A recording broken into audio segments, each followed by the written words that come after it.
one. Na na na na na na na na na na na na. Tambay! Welcome back to Tambay TV. I'm your host, Pael Fajardo. Ollie Pig. Willie Wilson in the What's house up? again. Nothing about what you ate, bro. Nothing about what you ate. No, I didn't have anything special. Well, I had menudo. Menudo. Nothing to write home about, but it was pretty good. Anyway, I'm not complaining. The camera's a bit high because I want to share the poster behind me, man. That's the first kiss of what we'll be talking about tonight. Tonight, we will talk about. And this was just a little background, man, before we get started. I hope you guys don't mind. I'll share a story. Is that cool? I'll share a quick story. Yeah. Go ahead. I know Ali's all fired up. I can see it in his eyes. See him? See those 20 pounds he's carrying in the background right there? Is that 20 pounds? How heavy is that shit, bro? It says 20. It's not Yeah, that heavy. should better be 20. That should better be 20 kilos. Actually, it's 35 kilos, man. What's the 20 then? It says 20. What That's the fuck is So that? 20. 20? Well, okay. You lifting them fake weights, huh? 20? Is it 20? So that means 20. it's about 40 something. Right? Yeah. Anyway, I hope it's kilos. It's got It is 20 pounds. better be them 45. pounds. Yeah, at that gym, it's kilos. Anyway, so a short story about Hush. We've all read it, but I'll get into the story of how I got to really love this book. Back in college, you know how it is when you're high school going to college, your attention turns to girls, and you stop reading. For me, at least, I kind of stopped reading comic books. And one day, I was doodling in class. This was second year college. I was doodling in class, and I was drawing Batman. My classmate, shout out to Tim Lim, he sees my drawing. He's like, dude, have you been following this? I'm like, following what? Jim Lee is drawing Batman. And I'm like, Jim Lee? You know, my hero from X-Men 1, Jim Lee, is doing Batman. And he tells me the whole story of how Jim Lee's studio Wildstorm was acquired by DC, and how Jeff Loeb of Smallville and of the guy who wrote Commando is writing this superstar book on a monthly basis. See, at this point in time, Jim Lee has fucking stopped drawing monthly because he's just too busy with all his shit. But this was a dare. Jeff said, I will write a comic if Jim will do it on a monthly basis. And Jim was like, fuck it, let's do it. And we get Hush. So I got back into it, and it's my gateway drug to anyone who wants to get into comics. Willie, you're the freshest one who's read it recently. Your thoughts, brother? Yeah, you got me. Let it go. You got me into it. Let it fly. Well, I Let mean, it fly. It's like, to me initially when I was reading it, like I told you, I hadn't read a book from start to finish ever since I read the Da Vinci Code. I'd start a book. That was hard to put down, bro. Yeah. So I'd start a book, and then I would just tuck it away, and I wouldn't touch it anymore. This one, it had me on the edge of my seat. It was like a movie, basically, in a book, trying to figure out what was going to happen next. I love the superhero movies, obviously. Now, I can officially say that I'm into comics. Officially. Yes. Officially. Success. I'm happy, bro. I'm happy. Officially. I have you and Ali to thank for that. You're welcome, brother. Ali, you remember we actually did a review of this. We were in that place, but then your the audio was too low. Where were we at that time? That fucking awesome. We did Hush. What? When we did Hush, we were in that library. We were in City Club, Alphaland City Club. Yeah. I remember that, yeah. I even brought the books, and I was like, showing it on camera, all excited and shit. And Ali, you liked it. What were your thoughts when you read it, Ali? Do you still remember? Well, to be honest with you, it was the first Batman. I still remember. It was the first. I read it again today. Oh, nice. Yeah. Just kind of refreshed my memory. But that was the first Batman comic that I had ever read. front to back ever in my Really? life. You know, and I think that means a lot because I don't know. Milestone. I've always seemed to lean more towards Marvel, right, as opposed to DC. But because so many of the movies have been coming out over the last 2 decades, Christian Bale's Batman was just lured me back in. And then you know how I feel about Ben Affleck's version of Batman. I love Ben Affleck's version of Batman. Thank you. So do I. And you know why? You know why? Because the size, just he's a perfect fit for Bruce Wayne. Yeah. And so He's a big guy. He's a big guy. The uniform that was is that gray or is that blue? Gray. It was gray. Yeah. Gray and black. That's the gray. Gray and black. And that drew me up even closer. And then because I'm such a big fan of Arkham Asylum in PS3 back in the day, the fight scene in the warehouse, I still watch that. Like that gets me pumped up. There's 2 scenes that get me pumped up if I'm not motivated to work out. It's that scene and the scene before that, or a couple scenes before that, where he's working out. Yeah, like those fucking pumped up, and I'm like, dude, I gotta get my ass. You know, aside from that, we're both about the same age, Ben Affleck and I. So he's about 2 years older than I am. But yeah, it lured me back in, and then I just felt I owed it to Batman, the character, to finish from front to back. And I loved it, man. And hey, I'm gonna add another thing. Go, hit it, bro. Dude, hey. The women in that, thank you. Artistry. Oh, I had Semi again. Catwoman. Yeah. Huntress, man. Huntress. Fucking Huntress. Huntress. Yeah, wait. Who's the girl? Who's the Middle Eastern girl? That's the CEO of Talia. Lady Shiva. Yeah. Oh, dude. Lady Shiva. I want to do Huntress first. Hush. Go. Keep talking, Ali. I'm picking. No, I mean that's really it, man. That's really it. Hey, man, that's somebody's daughter, dog. Come on now, Ra's al Ghul's daughter. Talking about her like that. Willie. So as the daughter great of the Rudy demon. Hatfield used to say when he was out here back the before he became a born again Christian, early 20s, Rudy Hatfield. You're only gonna get what's coming to him. Oh my gosh! You don't dress that and pretend like I'm not gonna watch. That sounds just like something a comic villain would say. Ooh. You know, I would love to play a comic villain. Maybe give me lines. I'll just Wolverine saying, "I'm the best at what I do." But what I do isn't nice. Is it? But that's a Wolverine thing. But remember that scene in the. Sorry, we'll be jumping all over the place because this is a book that I know by heart. Remember that scene they were in Metropolis's tunnel, and he's like, because I know deep down inside. Lined with lead.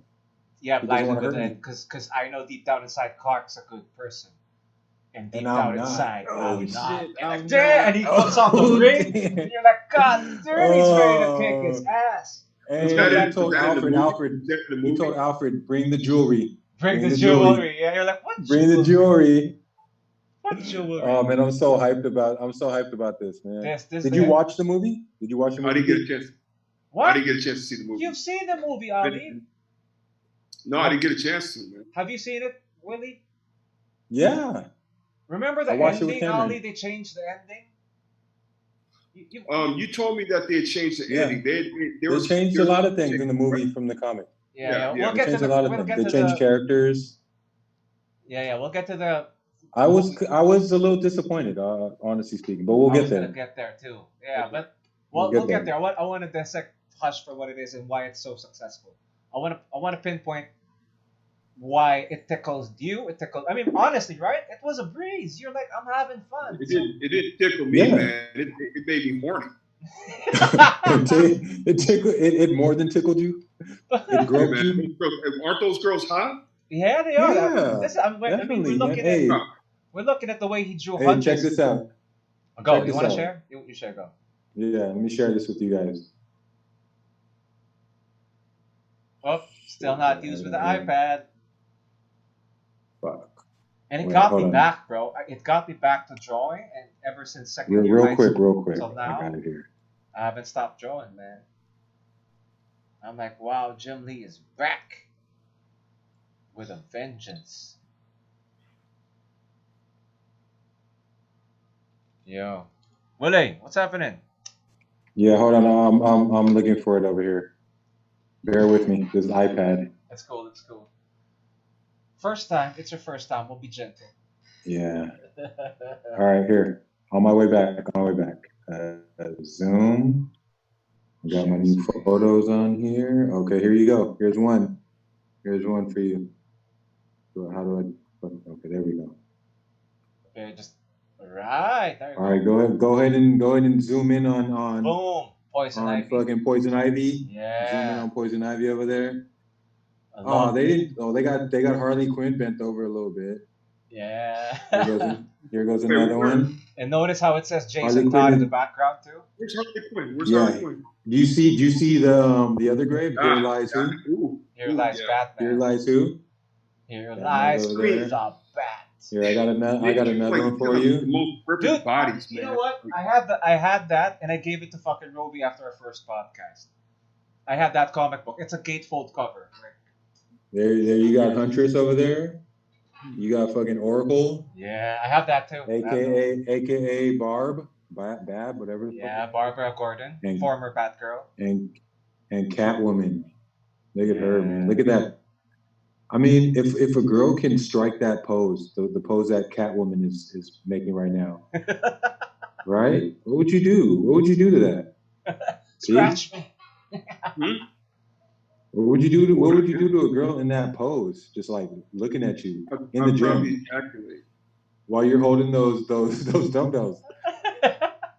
You do know who Barbara Gordon is, right? You definitely make that face. I'd probably have to set the dumbbells down, really. You do know who Oracle is, right? You know all my efforts on Catwoman. Hey, by the way, I'm gonna just quick segue. I'm about to read The Killing Joke next. Boom. Just because of what happened to Barbara Gordon. The flashback. That's where it all happens, bro. Yeah. I want to go back. There's an animated. Is there? Yeah. And Mark Hamill. The Killing Joke. Okay. Mark Hamill, Luke Skywalker does the voice of Joker on The Killing Joke. And it's DC's first. I cannot imagine that, man. First DC R-rated. Luke Skywalker playing Have you the heard Joker. him? Pael, can you pull up a video? Hold on, let me shut that down. No, because the last time I pulled the video, we got flagged, bro. Remember the Kelly? We got flagged. Are we gonna get flagged for these photos? No, photos now. The video says it gets flagged as it belongs to blah blah blah. I showed you, right? I took a screenshot. How about if I play it through my phone and just show it to you guys? Does that count? I think so. Do you guys know the significance of this photo? Yes. You only know it if you read the comic. You only know it if you read the comic. And you can't watch the movie and then understand this. But this is what I loved about the comic and the movie. Was Batman brought back the blue with the yellow belt. Yeah. That's what I liked. With the pouch, and it's blue, like pouches. Yeah. With the, you know who had a belt like that? The fucking little Asian guy from Goonies. The little Asian kid from Goonies. What? Oh, yeah. Show us. I want to see. Do you guys remember that? No, I don't remember the Goonies. I'll be honest with you, man. All right. I gotta find you had a young Josh Brolin. I think Josh Brolin was like 15 years old back then. Josh I never got to it though. My bad, dude. I'm fucking up our You never finished the movie. Me too. I don't remember it. I should though, right? I mean, all I remember was Cyndi Lauper's. She's part of the soundtrack. What song? Time After Good Time? Enough. No. Good enough. For you guys. Good enough. For me, it's good enough. It's good enough for me. Yeah. Oh man. Peaking them high notes. I know somebody's been stretching, man. Somebody's been working out. Man, I The, worked out this morning. the I did pipes all are the open. core. And I Worked couldn't even out this walk, man. morning. I'm back. All right, here we go. Okay. Little Asian kid from Goonies. What's Yeah. his name? He was in Indiana Jones and the Boom. Temple of Doom. Remember him? Yeah, I Yeah. think he was. What's his name? See his belt. That's the No, belt no. that had all the Yeah. gadgets in it. Let's He had Google him. like that line that rope that came out of his belt. He had everything coming out of his belt. I gotta watch And that. it turns out that his dad in the movie was also an inventor. Dude, Who had the same his pouch. name, Jonathan K. Kwan. Take a look at how he looks now. Go I ahead, mean, put it it up. was 40 years ago, man. This is almost 50 years ago. Put it up on screen. Goonies? Goonies? Yeah. Goonies was It came that? out in the early 80s. This came out like in 1983, Yeah. 1984. When did it come out? Hey, Pete. 1985. Pete, That's can it. you say No. Rocky? Oh, dude looks like a tech millionaire. Probably because, right? Hey, can you say Rocky Road? I don't get that reference. Who You don't trying remember to- that part? When Yeah. Chunk was with the big dude? Chunk was like No, telling him, "You want I don't ice cream?" remember. And he was like, "Rocky Road." Nah, come on, man. No. I don't have the options on here that you guys have on your laptop. I can't pull up a No, YouTube you say it, video. I'll type it, man. I got like Windows. Yeah, go ahead and type Goonies Rocky Road. Is that a scene? Because we can't play It's videos. a scene. Can't play It's a scenes. scene. We can't It's a play scene. videos because we might get flagged again, bro. I don't want to get flagged. Oh, fuck it. Never mind. Yeah. Sorry. Well, no, actually, No, if it's you all play good. it, sort of like Joe Rogan style, if you play it, Pael, without us actually seeing it, but you can hear it, I don't think that's not gonna. We're not gonna Oh, okay. So I'll do that. I'll play it from my phone. Okay. Yeah. Just the sound. Just the sound. You know what's another iconic sound while Willie's looking for it? Warriors! Warrior. Come out and play! That is Yeah. iconic. Right? Remember Alright, the check it bottles out. in his fucking head? Listen to this, guys. Look, Can you hear I'm this? telling you the truth. I'm locked inside of the Tilly basement with this guy. Rocky Road? I gotta see it again, bro. Sorry, I didn't know we were gonna pull out the Goonies tonight. Rocky Road. Back to Hush highlights, bro. What other highlights you got? So fucking Women. Poison Ivy scene, the Poison Ivy scene with Superman. Did you see that coming? No. Right. But okay. From the start, from once I started reading, because they introduced a new character, which was Tommy Elliott. Yeah. It automatically just popped into my mind. This dude is probably going to be the villain. He's probably going to be Hush, right? But they throw you off. Exactly. They hit you with that curveball when they kill him in like episode 3 or some shit. And fucking Harvey Dent just pops out of nowhere. It's like, oh shit, you got your face fixed. Right? Exactly. So I'm like, exactly. oh Him man, bald and it's shit. fucking Harvey Dent. But then in the back of my mind, I'm like, nah, that's too fucking easy for it to just be Harvey Dent. It's too easy. And then, the last person pulling the strings was, like I said, the picture I put up. Are we going there already? Go wherever. We could go to and from. No, it just I had no idea that in the end it would be the Riddler pulling all the strings.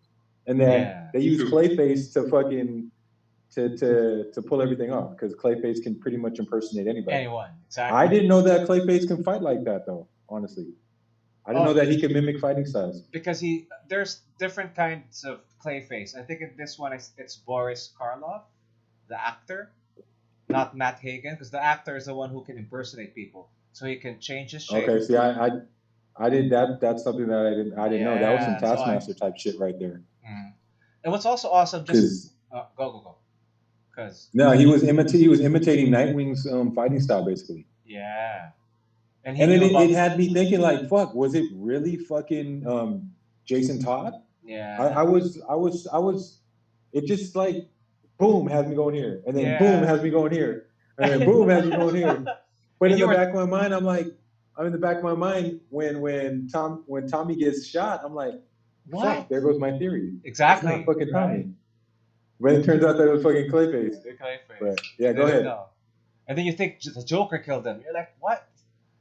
And I then- wouldn't forget the stop me. Stop. Yeah, and then stop, Joker's getting his ass stop, kicked, but he kept saying stop. I'm like, stop me. If that you've shit don't heard make this no sense. before. He's over here Yeah, saying dude. stop, stop.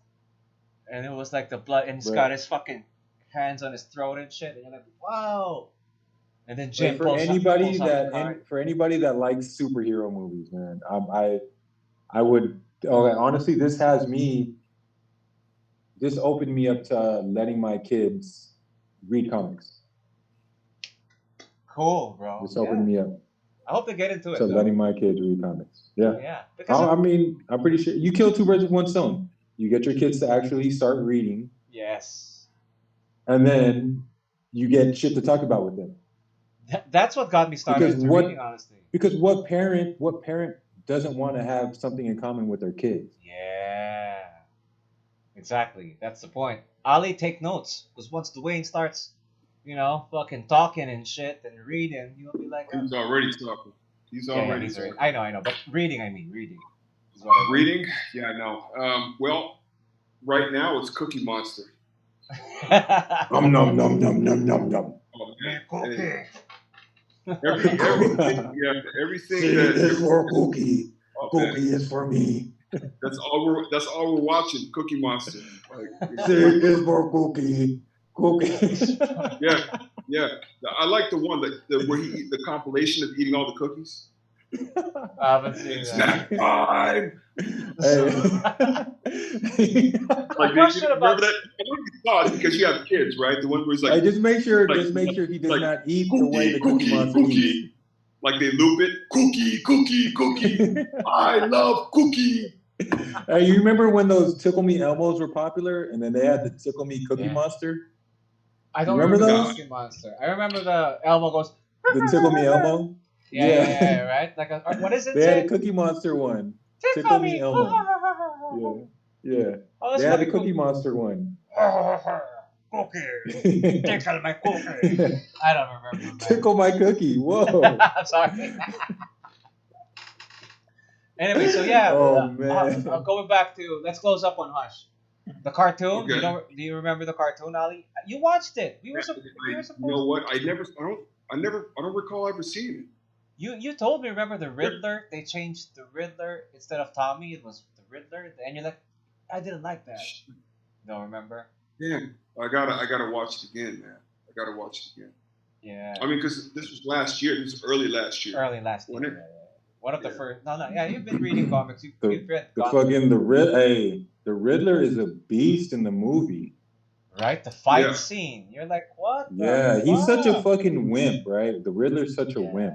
Right? I mean, Jim Carrey played the Riddler, but in the fucking Lazarus pit, Yeah. man, he That turns shit- into Ollie Peak. He turns into Ollie Peak with a question mark on his forehead.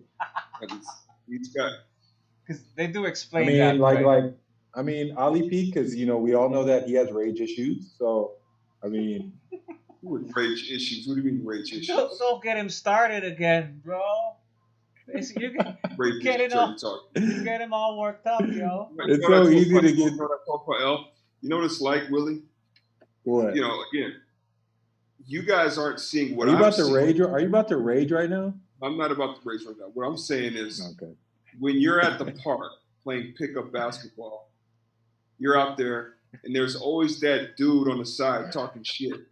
And that guy can't play to save his fucking life.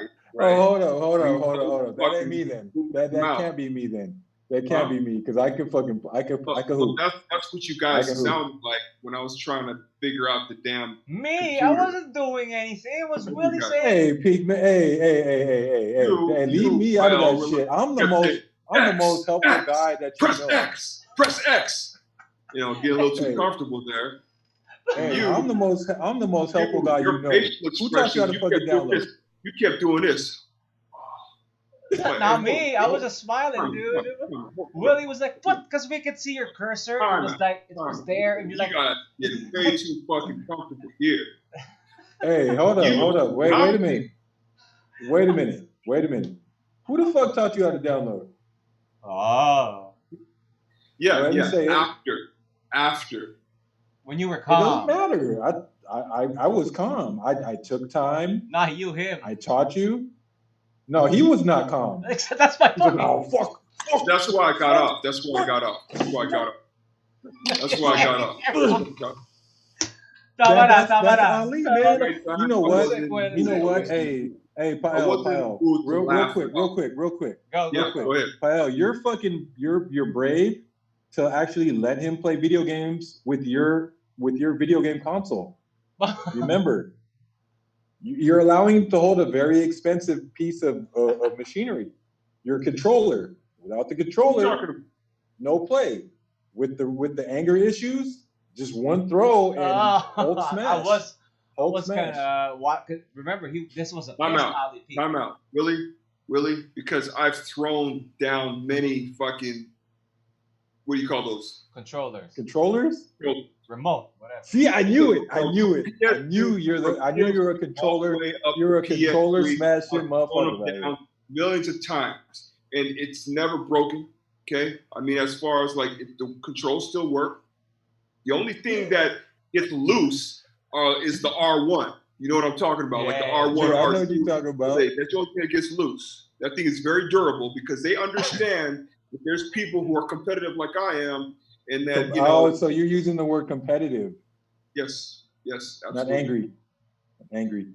Hey, sometimes anger works. Oh. No, I mean, in your case, it always worked. Anger is a gift. It didn't work that time because you know. Right, remember that Rage song? Anger is a gift. Excuse me, let me just fill my cup real quick. Go. You know what? Hey, we're 2 minutes out. It's 38. You want to shut it down first? Okay. Wait. Hold. Good call, bro.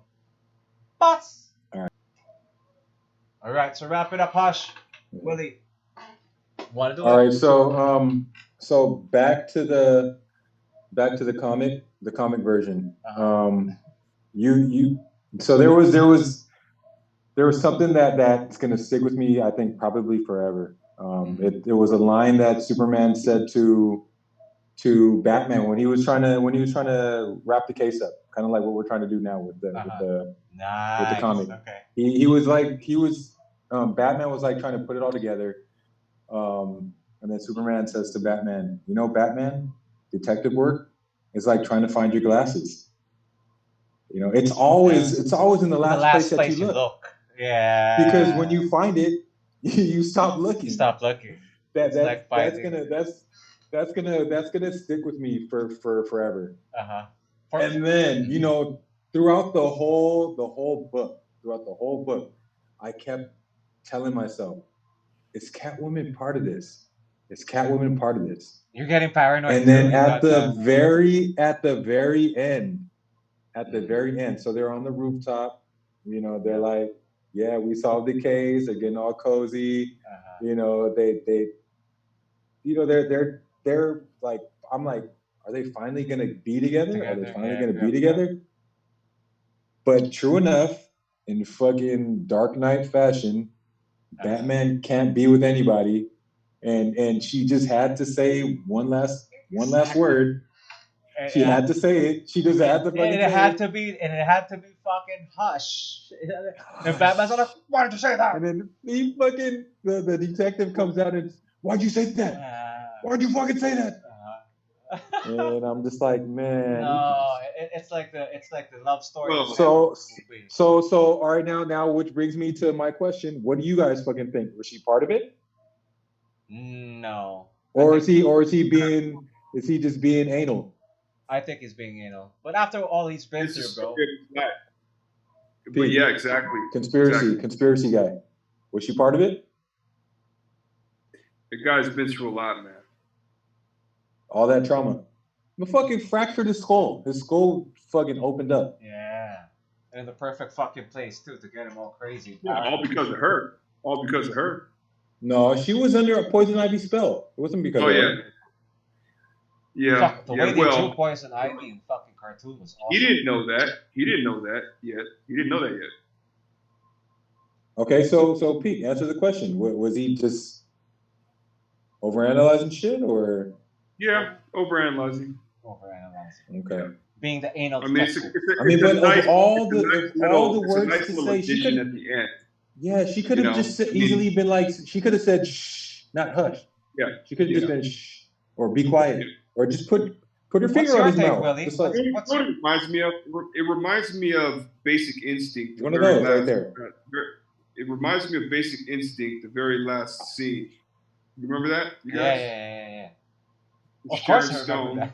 that. Of course, yeah, right. Where the Where, ice pick was there all this time. yeah, yeah. But I mean, we don't see an ice pick. Wait, if you're saying Metaphorically. that, then you're saying Catwoman is guilty then. No, no, no. I'm saying we don't see an ice pick. There's no sense of that, metaphorically speaking. Okay, I get it. Right.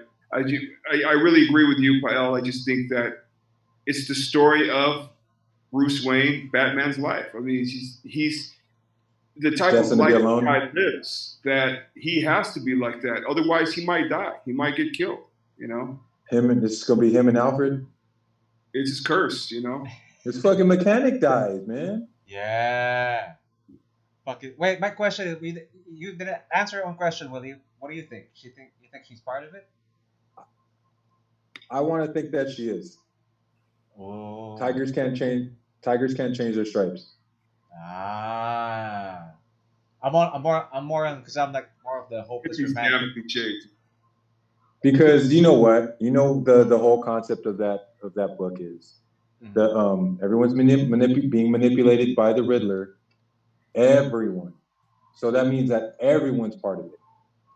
It's like the Avengers assembling, but with bad guys. Yeah. His whole rogues gallery. Yeah, it's all his enemies except for Mr. Freeze And Bane. and Bane's in the movie. Yeah, Bane replaced fucking Killer Croc with Bane, remember? I don't mind that. I'm not a huge fan of Killer Croc. Oh really? You like But Yeah, I like as Bane. Bane is, do you think Bane would actually fall for that? That's my But then point. again, I mean, Thank you. I was going there. Because when you say highly Bane, intelligent. yeah. Bane is fucking smart. So in my mind, he can't be controlled. He's the only one who broke the bat. So when he makes an appearance, Bane. The whole way they got Bane was Bane. I got something better for you to make you stronger. yeah. But see, when you do that, you reduce him to a muscle-bound Yeah. bad guy. He doesn't become the tactician that he is. You know what you gotta read next, Willie? Breaking of the Bat. Well, Death of the Family is a good way to start, but Breaking of the Bat, the way Let me write this down. the way he tires Bruce first. He does it first. What Riddler does, he does it first. He destroys Gotham. Gotham's all in chaos. Batman's all fucking, beaten up. And then he fucking makes his move. So you're like, see, he's smart. It's the movie where he breaks Batman's back. That's where it's from. That's where it's from. Okay. All right. So you told me two books. Which are the two books? For Bane, Breaking of the Bat, and I'll text it What's to the you. other I one? think it's Nightfall. Nightfall first. Nightfall with a K, Nightfall. and then Breaking of the Yeah. Bat. Because Nightfall is where because he's the Dark Knight. like, yeah, those are the next books. Nightfall And Breaking of the and Bat. Breaking. You get the You know what? This may you guys may not agree with this, but okay. I enjoy DC Comics right as of now. I mean, obviously, I'm Well, you in got the the midst of best, my bro. second. You got the best. I'm in the midst of my second. I partially started Elseworlds Red Rain. I read like four or five pages. The art didn't get you. And I've read about I'm already on my sixth book of House of M. House of nice. I'm on my sixth book, and I like DC so far much better than I like. Well, because House Marvel. of M isn't really their top notchers. If it okay, here I'll refer some. If you like But the I style, heard Messiah Complex is one of the top Messiah ones in Complex is Marvel. good, man. have you've started it, Ali? Yeah, I'm on X Factor 27, issue number 27. Oh, you're reading the So Titans. Read the main one, bro. Read the main one. So how does that work? You read the main first and then oh the tie-ins oh after, Okay, so this is how or this does is how this is how Marvel used to. Well, I don't know about now because I haven't been reading their because SAs. I'm also gonna get into Blackest Night. Oh, best Green Lantern I'm story. excited. I'm excited about Blackest Night, man, Blackest and the fucking Night will rock Sinestro Corps. your world, bro. That will rock. I'm your into world. Sinestro Corps because you know what, the Green Lantern movies, the animated movies are good. Those are awesome. The Green Lantern animated movies are good. Yep. It's just the fucking Movie. what other movie that just fucked Yeah. Green Lantern's name up, but you the talking about movies Ryan are Reynolds? good. Yeah, the Ryan Yeah, Reynolds. the Ryan Reynolds. I don't even want to say it. That's how bad it was. Well, It he was killed horrible. I fell asleep in the Yeah. movie theater. Cable killed not Black Cable. Black Green Deadpool. Black Yeah, Black Green Lantern, White Green Lantern, it doesn't matter. They're all good. They're all good. Yeah. Well, anyway, if you guys want, if you like the style of Jeff Loeb, just the last one before we end the segment. Jeff Loeb's also. I've also recommended the Long Halloween. Wait, let me share the screen. Yeah, I got that already. Yeah. Jeff I'm, Loeb. I'm gonna I'm gonna get into that. I'll just So drop. I'm gonna finish up with House M and the Messiah Complex so that we can talk about that, and then Messiah I'm gonna veer off. Okay. Yeah. Go, Kyle, Ali. so the tie-ins, I thought so. There's a Messiah Complex. How many books? Because Messiah Complex, I think, has. Wait, let's share a screen so that we're looking at it at the same time. It has Yeah, six. Let me try to find that. I think they have six. Wait, let me. 6? Six. Let me be sure. Yeah, it's crazy. Hold on. I'm going to Marvel Unlimited. Check out. Yeah. Well, before that, before we go to, Yeah, I know. Messiah Complex, let's do Jeff. I got the trade paperback version of the Messiah Complex. Yeah. Okay. So get that, Ali. How many books is it? Well, fuck it. Mine, it Last. doesn't say. It's just one book. I just want to get this in real quick. Jeff Loeb and Tim Sale. The reason why I'm recommending the Long Halloween. This is the team. Jeff Loeb is the writer. Tim Sale is a guy who doesn't really draw well. Wait. Well, I'm looking at something different here. I'm looking at the Purloined Letter by Edgar Allan Poe. Oh shit, wrong one. Wait. Yeah, I was gonna Great compare author, that. though. I was gonna compare that to Hush, because that's what it's based on. Oh, whoa! What was that? Yeah, I That forgot sounds about that. You different. guys were busy talking. I was getting it ready, but I forgot about it. It's a story by Edgar Allan Poe. What was that? I didn't see it. It's the first. Hey, Purloined Letter. can we go back to that? That was some Are you good on stuff. it? What are you seeing now? I still see Edgar Allan Poe. Oh, go read it. It's the first. Wait, the crowd's not seeing it though. Wait, let me stop share. Sorry. Again, we are doing this by ourselves. Purloined Letter. That's the first detective story. 2 detective stories, yeah. And it's basically got the same. Batman. Talking about Yeah. Batman. But I think it's Okay. more.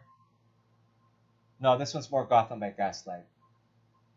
So that's why I didn't put it up. Pala. Anyway, yeah, but that's the first detective story. Edgar Allan Poe. Booyah!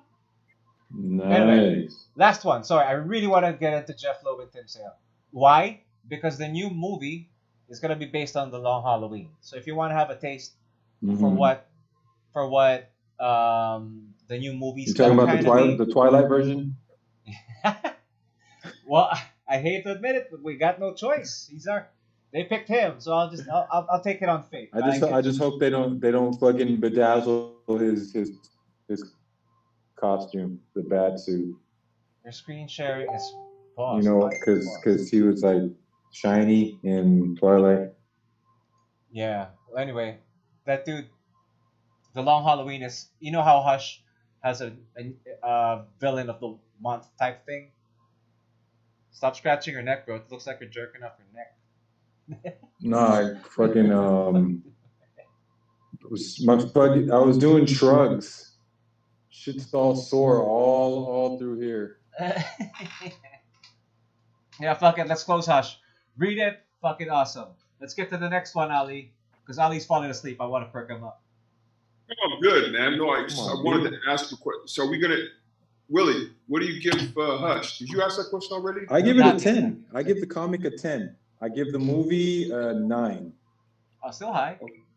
I go the same. Yeah, still high. I mean, I enjoyed it because I enjoyed it because I read the comic.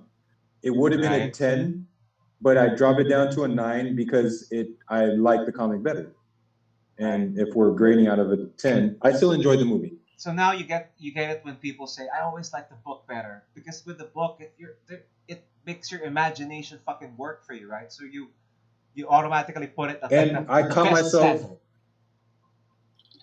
myself reading out loud in the Batman voice. Sample. Which part? Fuck. There's so many lines, bro.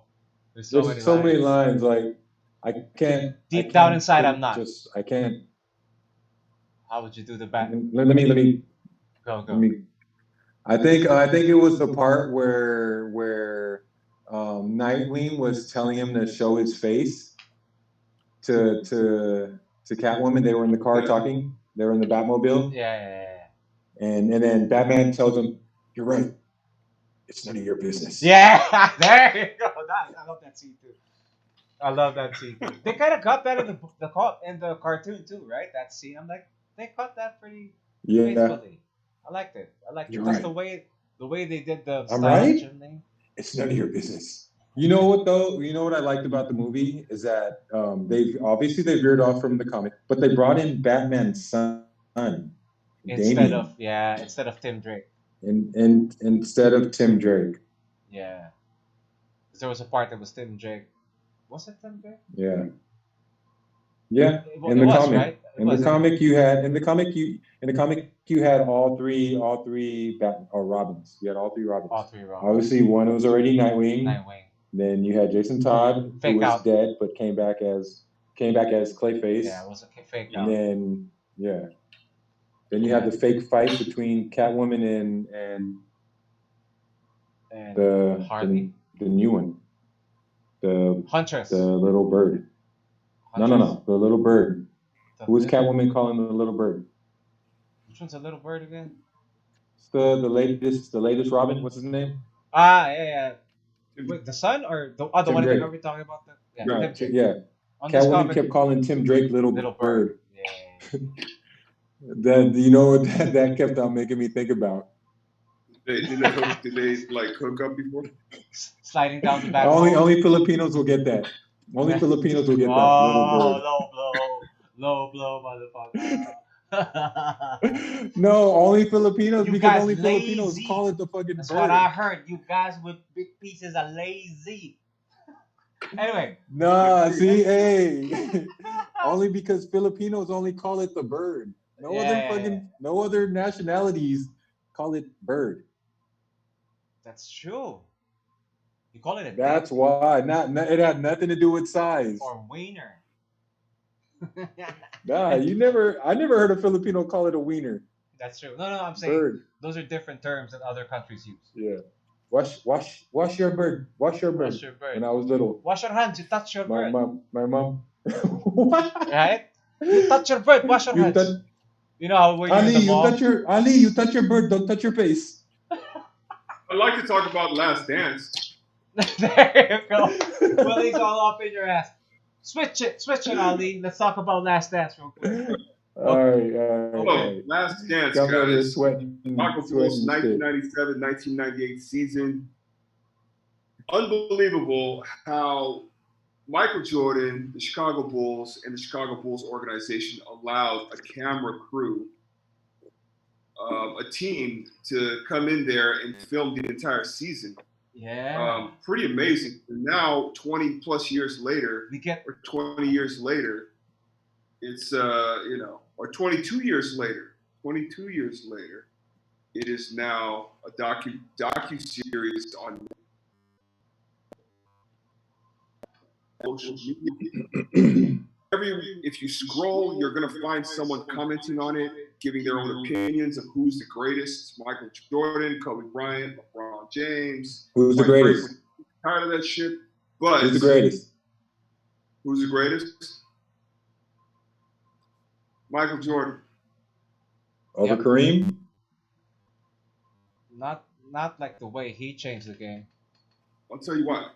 I mean, that's a great argument, Willie, because I think the person that's overlooked here is Bill Russell. At how many championships did he win? 11? Like 11? Now, what you got to do is you got to think of all those players are qualified. Like Kareem, in my opinion, Bill Russell, in my opinion, are eligible, arguably the best to ever play. Okay. Arguably. Say it again. Who are the two? Arguably Kareem and Bill Russell. And I'll tell you what, no one has won 11 championships the way Bill Russell has won. Nobody ever will. No one. Yeah, you're right. No one will probably ever. Now, no one has touched Kareem's #1 scoring leader of all time. And okay. No, I got some arguments for you, but go ahead. What? I got some arguments for you, but go ahead. I'm not done yet. No, go ahead. Okay, so no one has touched it yet. No one. He played for 20 years. LeBron James played. This is 20. How many years has LeBron James played for now? 16. 16. 16. Do you think he's going to catch it? Where is he at? I don't know what the stats is. 4. He's 4. He's number 3 now. He's number 3. He's number 3 over Kobe. No.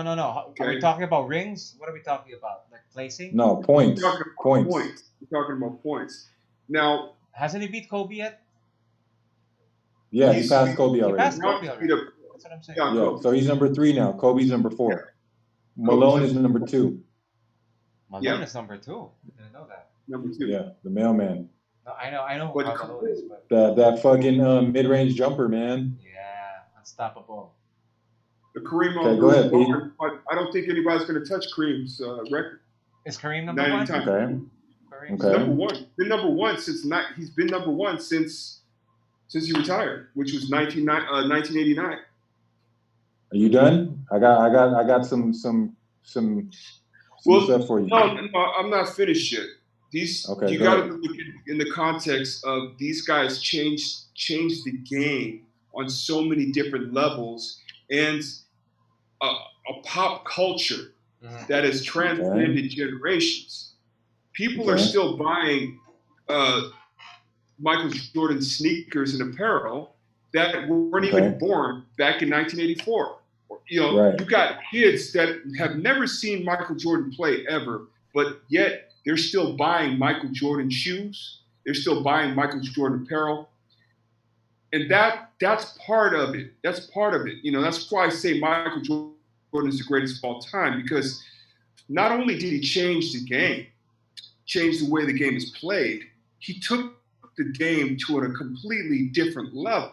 Took it to the street. And Larry Bird could never get. They took it to a certain level. They were wearing fucking Converse, but yeah. But what he did with Nike, and you look where Nike is now. Okay. Revolutionary. He built Nike. The shorts, the baggy shorts. People aren't wearing baggy shorts anymore. But the essence of Michael Jordan is in everyone's game today. Yep. And that's been going on for the past 30 years. Okay. Great. How many episodes deep are you? How many episodes deep are you? 2 episodes deep in. Well, the first 1 and 2 so far. And they're very interesting. Right, I told you. Great insight that you added off the court impact. You don't have as an argument. Basketball fans as an argument for yes. You do, however, have to be a basketball fan to know who Bill Russell and Kareem Abdul-Jabbar is. Yeah, and Magic Johnson and Larry Bird. Yeah, you're 100% right. 100% right. Now, do these kids nowadays wear Jordans because they look good, or just because they're kind of a status symbol? That's my question. A little bit of both. All of because they're so damn expensive. really all of the reasons, but it doesn't matter because they know at the end of the day those are Michael Jordan shoes, you know. So whether you buy them or not, I mean, whether you buy them for basketball or not, can you separate the cultural impact from the basketball? Can you do that and make an unbiased judgment on the GOAT question, the GOAT debate? Separate the two. Separate the cultural impact. This is hot. I like this. What are you trying to ask me? What are you trying to ask me? Sorry, I was talking while you were talking. The GOAT debate. Okay, so let's say, all right, who are the guys in the GOAT debate? You got Michael Jordan, obviously, LeBron James, Kareem Abdul-Jabbar. You threw Bill Russell in there. I wouldn't, but you did. My pick, to answer your question, my pick was Michael Jordan, even over Kobe, even over Kobe and LeBron James. But there's still a debate going on. Okay, not for you, but for many others. For myself, I'm one of those that still debate this. Now, for you, it's Michael Jordan, right? Mm-hmm. For all the reasons you said, which you included cultural impact. Yeah. The shoes, the bald head, which you rock, the baggy shorts, right? Mm-hmm. But if you remove that cultural impact, would he still be your GOAT? Yeah. I would say yes, but go, Ali. Yeah. Go ahead. Why? Well, because 6-0, the that's one of the reasons. The ring. I mean, the MVPs, the Finals MVPs. Well, that's another reason. But what I'm going to say is that he didn't duplicate. Kobe Bryant. If you look at Kobe, and he was the first of his kind. He was the first of his kind. Michael was the first of his kind. Michael? Right. He was the first one. He was the first one. That's what I was waiting for you to say. He was the first one to wear black sneakers, even when the NBA. You're bringing it back to to cultural impact, though. I want to stick with basketball. Well, okay, he's an original. Okay, no one had ever seen a type of player like him before. Yeah, there was Dr. J. But then Michael Jordan had this flair about him. If you look at Dr. J, you're missing one huge component though. But go ahead, continue. I mean, maybe I'll hit it, maybe I won't. But just let me finish. I mean, yeah, go ahead. The way he played the game, his originality, and breaking boundaries. Okay. The impact that he had on the game changed the game, changed the way it was played.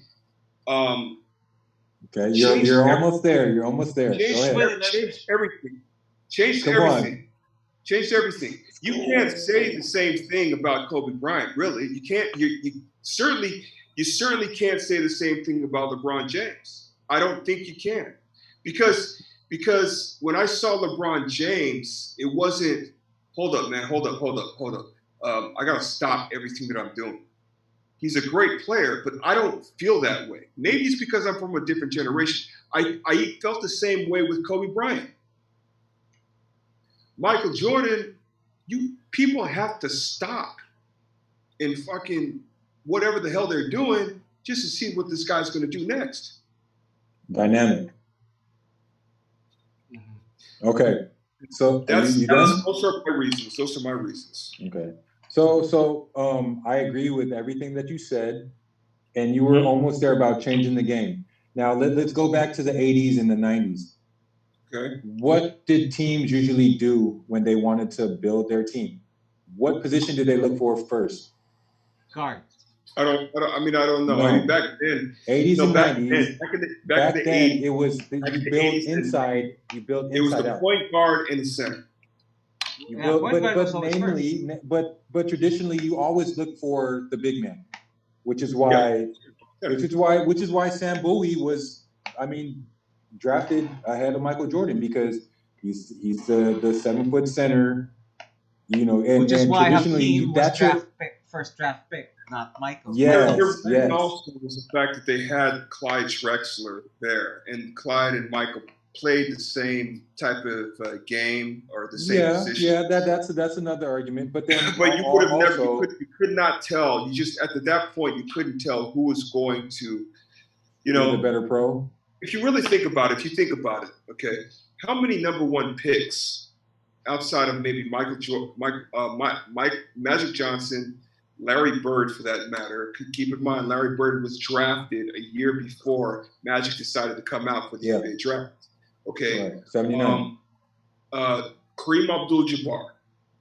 Who else are we thinking now? I mean, I'm talking about number one picks. Okay, number one. How many number ones out there outside of LeBron? I'll give LeBron James out there have truly lived up to their to what was expected of them, as far as status, dominance, consistency, all-star games, whatever, championships. If you really think about it, not very many. One pick ended up being decent players, but not to that level that we're talking about right now. Shaq, yeah, Shaq. Was Grant Hill first round? I don't remember. Patrick Ewing. Grant. You're looking at a list, huh? Hakeem, I'm looking at a fucking list right here. Hakeem is the first one. Hakeem Olajuwon. At least you can count on 10. David Robinson. How many guys in our generation? Mm-hmm. After that, there's no one. Mm-hmm. Chris Webber. That's my boy. He didn't win any championships. His career was defined. No, but you're right. You're correct. Yeah, you're correct. And his career was sort of a roller coaster ride. I think before the 2000s. Well, how would you rate Elton Brand? He was a number one pick. How would you rate his career? Elton Brand. What did he really fucking do? He's not considered one of the top 10 greatest of all time. No, not even. Tim Duncan. Was he first round? He's up there. Yes, Tim Duncan. Tim Duncan is up there. But as far as you're right. You have a great argument. About Allen Iverson, number one pick in 1996. Who was part of that draft? Kobe Bryant. Steve Who came Nash. what was he? What number was Kobe Bryant? Ray Allen, 13.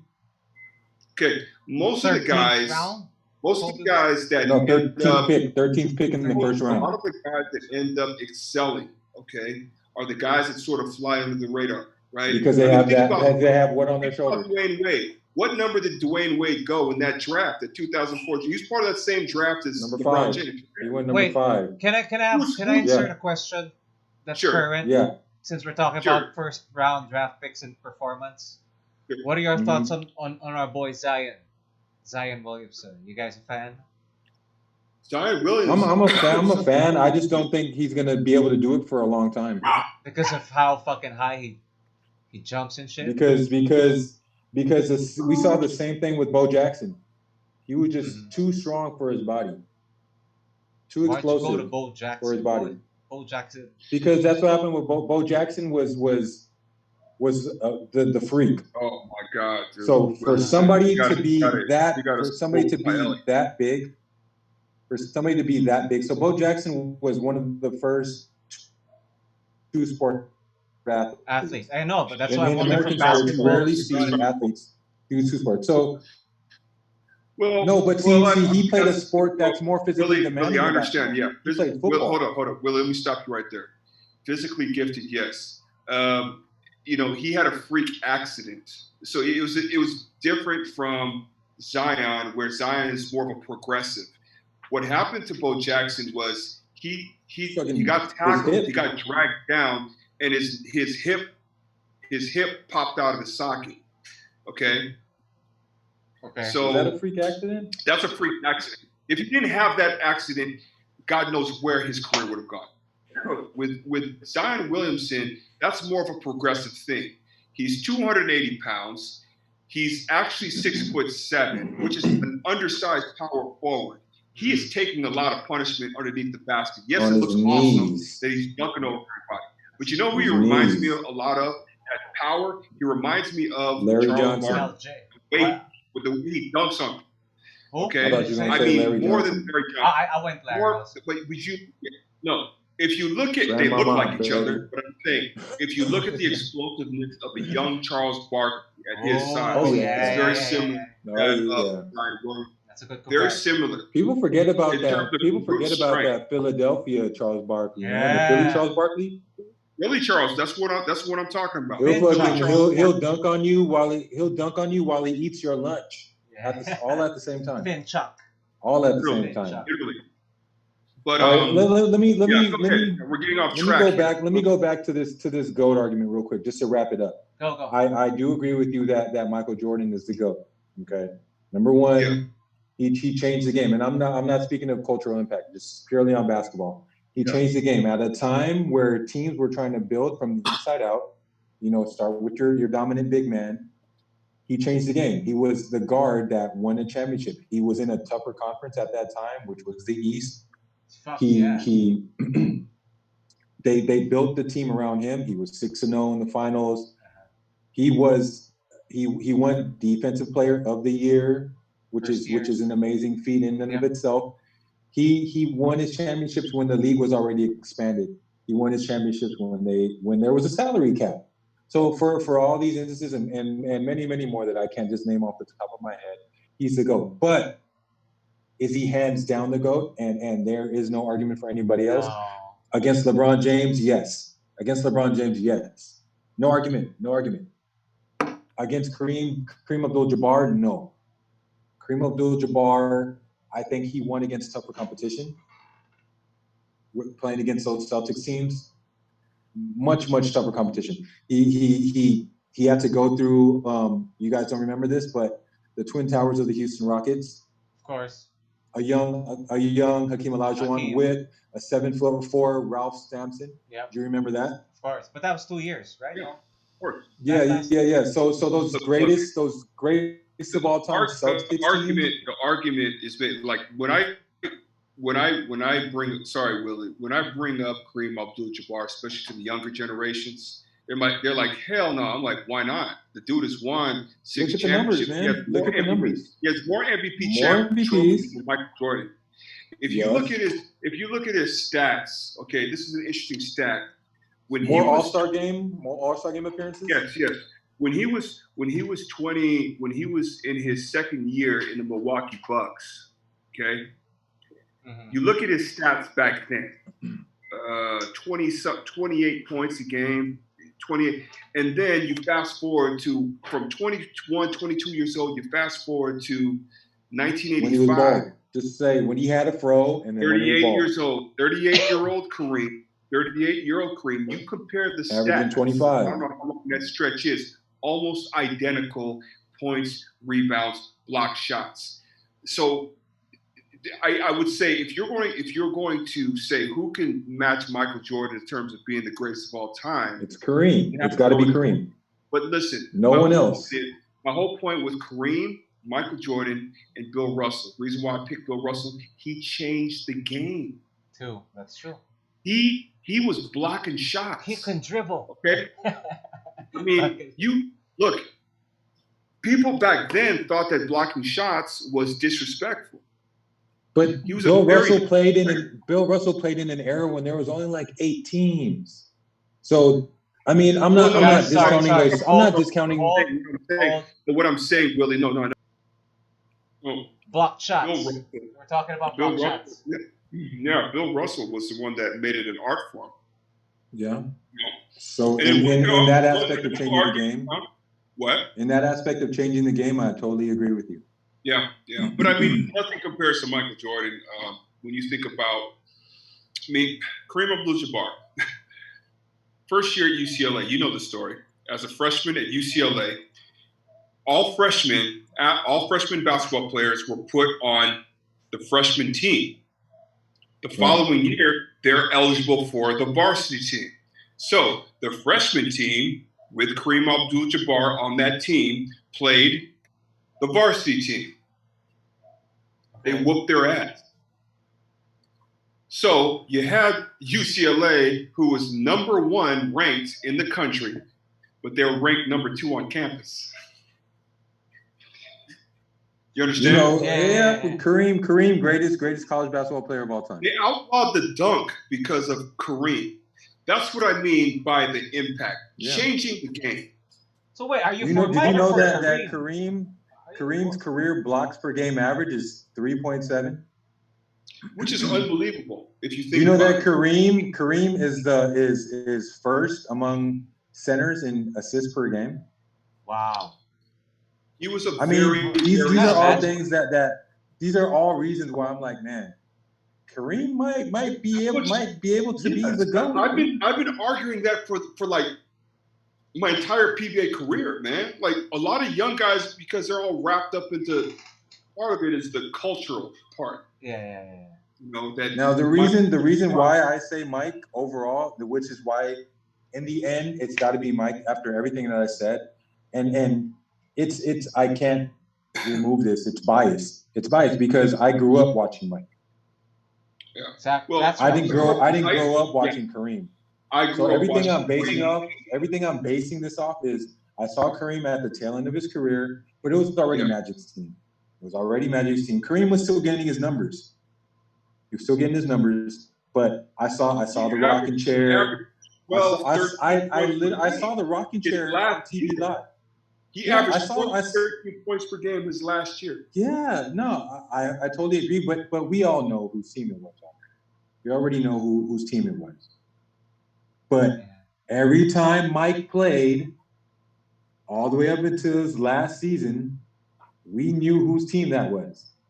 There was never any passing of the torch with Mike. Even on the Wizards, even on the fucking Wizards, it was Mike's team still. Absolutely. Here's my 2 cents of that, bro. If you're going to take it by numbers, that is clear. So if you're going, you know what I mean. So you have to take into consideration the cultural and the impact aspect of a player, right? So if we're going to just look at the numbers, it's clear. We all know it may not be fair, just because we were looking at it earlier. Bill Russell was against fucking 8 teams, compared to these cats. Mike was like playing against 54, was it? How many? About 30, 20, 28 to 30, 28 to 30. I don't know where it got 54. Those are cards. But 30 teams compared to 8. I mean, come on, right? So there are also those aspects. So basically, what's more difficult, right? If I were to answer this question, right? So it's going to be 50. I'll split it into 50-50. 50 cultural impact and 50 your scoring and your Basketball. titles and your rings and your defensive players of the year, dunk contest. You know what I mean? And on the other side is like shoes, fucking okay. Which I will segment into Last Dance. Last Dance is Michael cementing his place in fucking history. Because guess what? It's been all Kobe for the past fucking year. That's what I've been telling people. Here is Mike reminding y'all who the fucking GOAT is. So, in that sense, his 50% is fucking 50%, plus his 50% in his performance. So let's say that's a quick question before you finish what you're saying. Go. Do you think it's a little selfish of Mike to put this documentary out there after Kobe just died? Well, trying to take you guys make it sound like it was his decision on when it was going to come out. But he this has shit's about him. Yeah, shit's about him. His final say. Yeah. It's about him. It's about him, bro. Am I making sense? Why can't I mean Kobe's dead, man. Let Kobe have it. Kobe's dead. To answer your question, people have been talking about this documentary since long before Kobe Bryant died. That's true.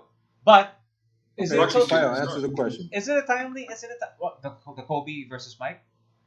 A little bit of a spoiler. No. About is he selfish for putting this out there when to answer your question in the wake of Kobe's death? There is. I'll spoil a little. The Kobe episode, and he will go against Kobe. Mm-hmm. See what I just did there? I went like this. There's a Kobe episode, and what you see, the interview that's done, you've never seen it before, bro. That's what's awesome with this fucking documentary. As Ali was saying, behind the scenes shit, you see fucking Michael chewing on a tobacco. He says the F word is a fucking niggas. He goes like that. I'm like, you have to remember this is the 90s. And this is behind the scenes shit. Mike saying this. It's so cool. And you're like, Mike was so politically correct though, and Shit. No, when he was away from the Wait, cameras, he was so hold on. politically correct. The thing is, see, Willie hasn't seen any of this. I know. That's why I'm goading him to. I'm telling him that there are Right, pieces of it. we have a different perspective here now. That's how I answered. Did I answer the question, Willie? Dickie Simpkins, who played for those Bulls teams, he was my teammate on Alaska. Played for Alaska. Okay. My teammate. And then another guy by the name of Scotty Burrell, who was part of that 97-98 team. Yeah. Pure Red shooter, Bull. about 6'7", played for Red Bull out here. And Did he? Scotty Burrell had a lot. Scotty Burrell had a lot of stories about Michael in the locker room. Give us one. Give us one, bro. Oh, well, this is through John Arrigo. Okay. He said that Michael would come into the locker room and just let players have it. Be like, you don't even deserve to be in this league. You know, there's a story about Joe Klein, who was a reserve center. Boston Celtics. Boston Celtics, but he signed with the Chicago Bulls. I think that was his last year, too. That was the 97-98 season. And I read this. Joe Klein is crying because they won the championship. He's crying. He's happy. Why are you crying? You didn't do shit. Yeah. Michael goes, why are you crying for? I'm the one who won this title. Look. Michael knew exactly who he was. Okay. I've heard a lot of stories. I've had another guy, Dexter Boney, who played at UNLV, a guard, ended up being an import out here. He got a chance to play pickup basketball with Michael Jordan. Mm-hmm. All right. It was one of these like scheduled, organized type pickup games. It wasn't just showing up to the park. Mm-hmm. Right. And there was only a selected group of guys that can actually go. So somewhere was this the Space Jam pickup games? No. This was something else. This was something different. And so a lot of the players, some NBA players, were in there getting ready, and they knew that Michael was going to show up and play for a little bit. So they're in there putting their shoes on and, getting their whatever treatment and all that. Mm-hmm. Everyone's talking and laughing. And all of a sudden, Michael walks in. Everybody becomes quiet. Mm-hmm. Yeah. I mean, look, you're talking about the best player on the planet during his time. Yeah. Kobe was no different. Kobe, if you look at clips of Kobe in the locker room, you look at clips of Kobe, whatever is allowed, look at clips of Kobe in practice, dude, that dude is hard on his teammates. Bro, he is very hard. I don't want to spoil it. If you're a genius and you're the best player on the planet, a lot of responsibility comes, a lot of expectation comes. You're not going to allow one of your players to fuck up. You need to get on my fucking level. Teammates. No spoilers, but the question of who's better, MJ or Kobe, Kobe answers that question in this interview. Yeah, it's Mike. No one's ever seen it, but the way he answers it, bro, you'll be like, wow. Anyway. Those two had the same, Willie, you agree with me. Those two had the same DNA. Yeah. It's explained why. He explains why. Anyway, but yeah. Well, you know what struck me about because growing up as a Jordan fan, you're familiar with the timeline. You're familiar with the games. I remember where I was when fucking Paxson hit that fucking shot. You know what I mean? I remember watching it with my cousins. I remember these things. What's awesome with this docu is that they show you a lot of behind the scenes that you never fucking dreamed of. That you've never seen You before. Never dreamed that you would see Mike smoking a fucking tobacco in the back of in the locker room, drinking beer. Bro. Yeah. Remember when I appreciate that. Remember him yelling at Tony Kukoc? She's like, "Hey Tony, it's okay. So I'm gonna keep yelling at you all day." You know what? Question. Like a mad why did they? We've had teammates like that. We've had teammates like that. What's the significance of 2020 for them to release this documentary? Why now? Kobe. That's what I'm saying. This was look, Willie. This was in the making. Okay, this is in the making. I know that, but why now? This documentary was done 22 years ago. Why release it now? No, it was not done 22 years ago, man. They recorded. It was filmed 22 years ago. It was filmed 22 years ago. And then whatever footage that these people had, they didn't they didn't have the idea of making it eventually a docu-series. Docu-series 20 years ago didn't even exist. Netflix didn't even. I understand that. But my question again is, why wait till now? Why What I'm not? Why saying not is, last year? Why not You're next gonna year? have what you're gonna have to do is you're gonna have to email and Netflix. No, so they You're don't gonna have talk about find a way to it. They get in don't touch say, with Michael Jordan and ask him why. I don't know, but I don't think he's look, being selfish about this. No way. me too. No way. That's No, ridiculous to me. I think he is. This is. Let's remind everyone what Air Jordan stands for. thank you. Who is Michael Jordan at the very at his very at his core? Michael Jordan at his core was the guy that would use whatever ammunition wherever he could Yeah, get he it. was. But highly competitive. Yeah. Petty, a very petty person. Mad. I would describe him as a very mad, petty person. like a crazy person who just wants to win. He will fight everyone, even his teammates. He will fight you. At his Yeah. fucking Hall of Fame speech, he couldn't let shit go. Bro, you see Mike as an old guy, he still couldn't let shit go. I'm like, wow, Yeah. awesome. It's like he's really crazy, So- and I love it. So Kobe dies, right? God rest his soul. Now Kobe's getting all this shine. He's getting That's my theory. the real GOAT. You see that hashtag the real GOAT, Kobe, the real GOAT. Mm-hmm. Now Michael Jordan, being the petty I don't person that think he Michael is. Jordan gives a shit about that, Willie. I really don't. I think he does. Hey, I think I he do. does, bro. I think he does. I think he does. Well, you how many episodes have you watched, Pyle? All 8. Well, the last 2 haven't You seen did. this. So okay, I haven't watched 3 through 8 yet. So So okay. Pyle, I'll ask you. Yo. Do they go in onto why they decided to release it now? Do they ever no, talk but about you that? get a sense of. Okay, honestly. I mean, because since we can't get a hold of Michael, right, Ali, we cannot email him. Ali, your petty ass. But go ahead. Here's Pyle. my 2 cents. It feels the storytelling. If I were to write something, it wouldn't be this confusing. It's very confusing. The Last Dance is like if you don't know, The Last Dance. Phil Jackson calls titles every season. He gives a title to every season, and for this season, he calls it The Last Dance. So we're talking 98. Because he knew it was going to be his last season with the Their last Bulls. No, season. Because they told him that, right? Well, They let's told him explain that. it. Jerry- Okay, let's Jerry explain it. Krause- Spoiler alerts. Jerry Krause and Jerry Reinsdorf, There you go. Jerry Reinsdorf, the CEO, the owner of the Chicago Bulls, Jerry Krause, everyone was expendable on that team except for Michael Jordan, okay, including Phil Jackson. Mm-hmm. And that's what they were looking for because they realized Dennis Rodman was 36, 37 years old, okay? Scottie Pippen was in his early 30s. They're worried Injury about prone. the future. They're worried about the future. Injury prone, I mean, yeah. And then of course, He had the back thing. the relationship had already been strained because of what Scottie Pippen did. He needed surgery on his Held off foot. surgery. He waited until after the summer to do it. Okay. They didn't want to give him his money. But in all fairness, Jerry He shouldn't have signed Reinsdorf that contract.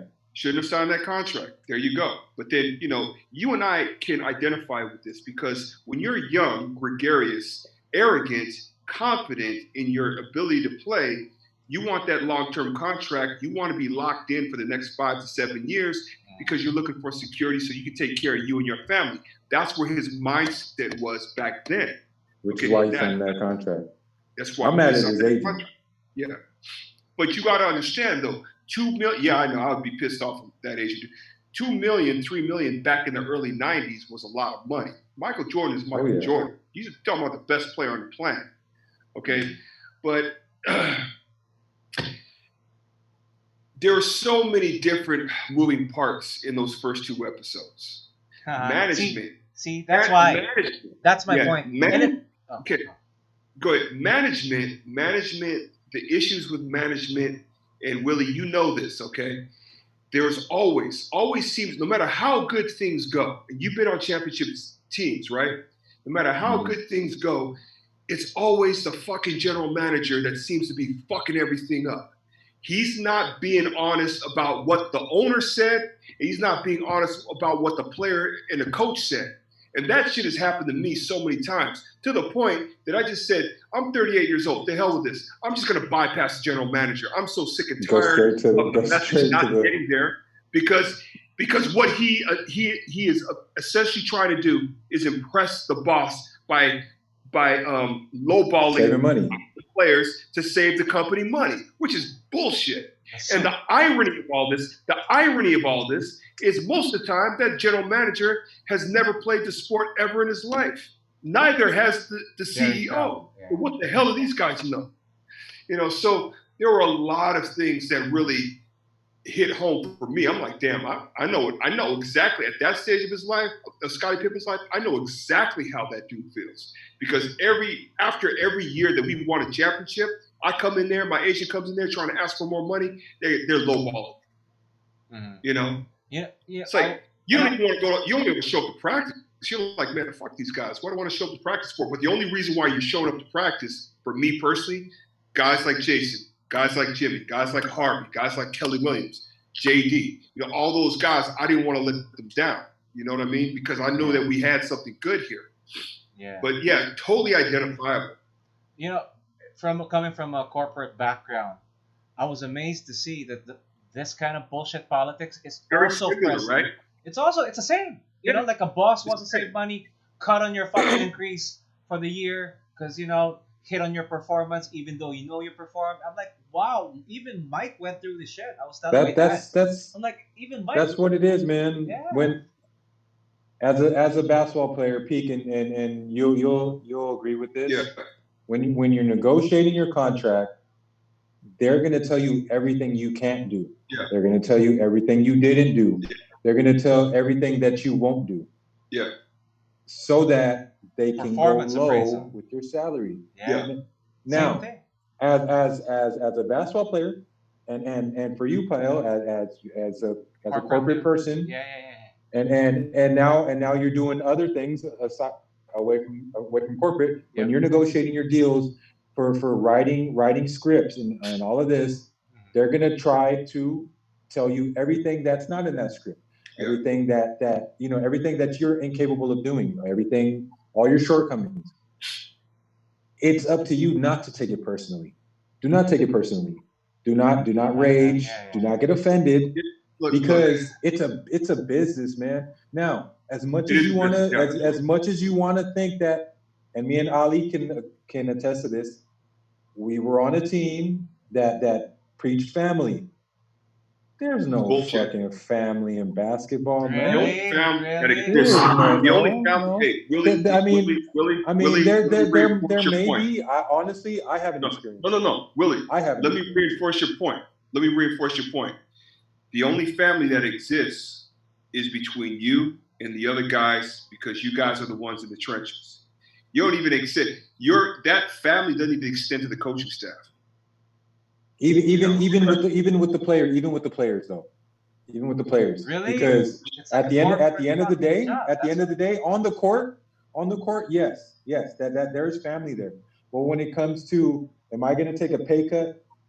Am I gonna take a pay cut for this guy, or am I gonna take a pay cut for that guy? No, I gotta make as much as I can in what little time that I can, because I don't know how long I'm gonna be able to do this. And I'm just being real. Because I love it. Again, this is not America. We're not making dollars. We're not making millions of dollars. We're making pesos. Now, I'm not gonna make enough money in the span of my career where I'm gonna be able to retire and not have to work. Or I'm not gonna have to run a business. Or I can just I can just put this away. Are there players locally who earn that type of dough? Who make that kind of bank, that they're good for their lives? I'm assuming there are a handful. Ali, you think? You got a bunch of thousandaires. You don't have any millionaires in the PBA. If they are millionaires, I like that. Not making NBA money. It's not NBA money. No, not NBA money, but enough that he could sit comfortably. European money. No, or China money. It depends on what you do with that money to sit comfortably after you retire. That's true. Yeah. That's true. but not like in the NBA. Like who's this guy that played for the Heat? Shooter, who was drafted by the Sonics, 6'10", Rashard Lewis. Rashard Lewis had a really good career. He made roughly 150, maybe $200 million throughout his career. Now, a lot of that went to his agent, taxes, and whatnot. But he played in Florida, where there is no tax. Okay, so let's say that he ended up with 75 million total earnings, right? Mm-hmm. If you invest that money right, that's 75 million. Let's just say that you put 25 million in a time deposit. You're set. You can live comfortably. You can live comfortably off of the interest. Mm-hmm. Comfortably. Yep. You're not going to live like a king. You're not going to live like a king, but you're going to be comfortable. Yep. Now, in the Philippines, you can't do that off of a PBA career. There's people. You can't put your career. You can't put a quarter of your career earnings in a time deposit and sit and live comfortably. Yeah. No. LOI. But what it does do for you is it gives you a rolling start. To the transition, towards your transition, because how many careers here in the Philippines will you start off earning 100,000, earning 150,000? You gotta work like 10 years. No, there's not very many. None. I'm telling you, none. Oh, I've had 15 jobs. None. So there's none. Now let's say you have a 5-year career in the PBA and you average, you start off at 100, you top off at 250. Okay. You know, this just an example. Okay. That's a month, right? So let's say 100 a month comes out to 1.2 a year times 5. You come out to 5, 6, and then let's average out the rest. So let's say you earn 8 million in your 5 years. Pesos, or let's say 7.5, 7 million. Close it at 8. In 5 years you made. Okay, let's stop at 8. So let's say in 5 years you made 8 million. That's a good 5 years, right? Yep. That's a good 5-year start. Now, that's 8 million you have to invest, right? Which you wouldn't have otherwise if you weren't playing basketball.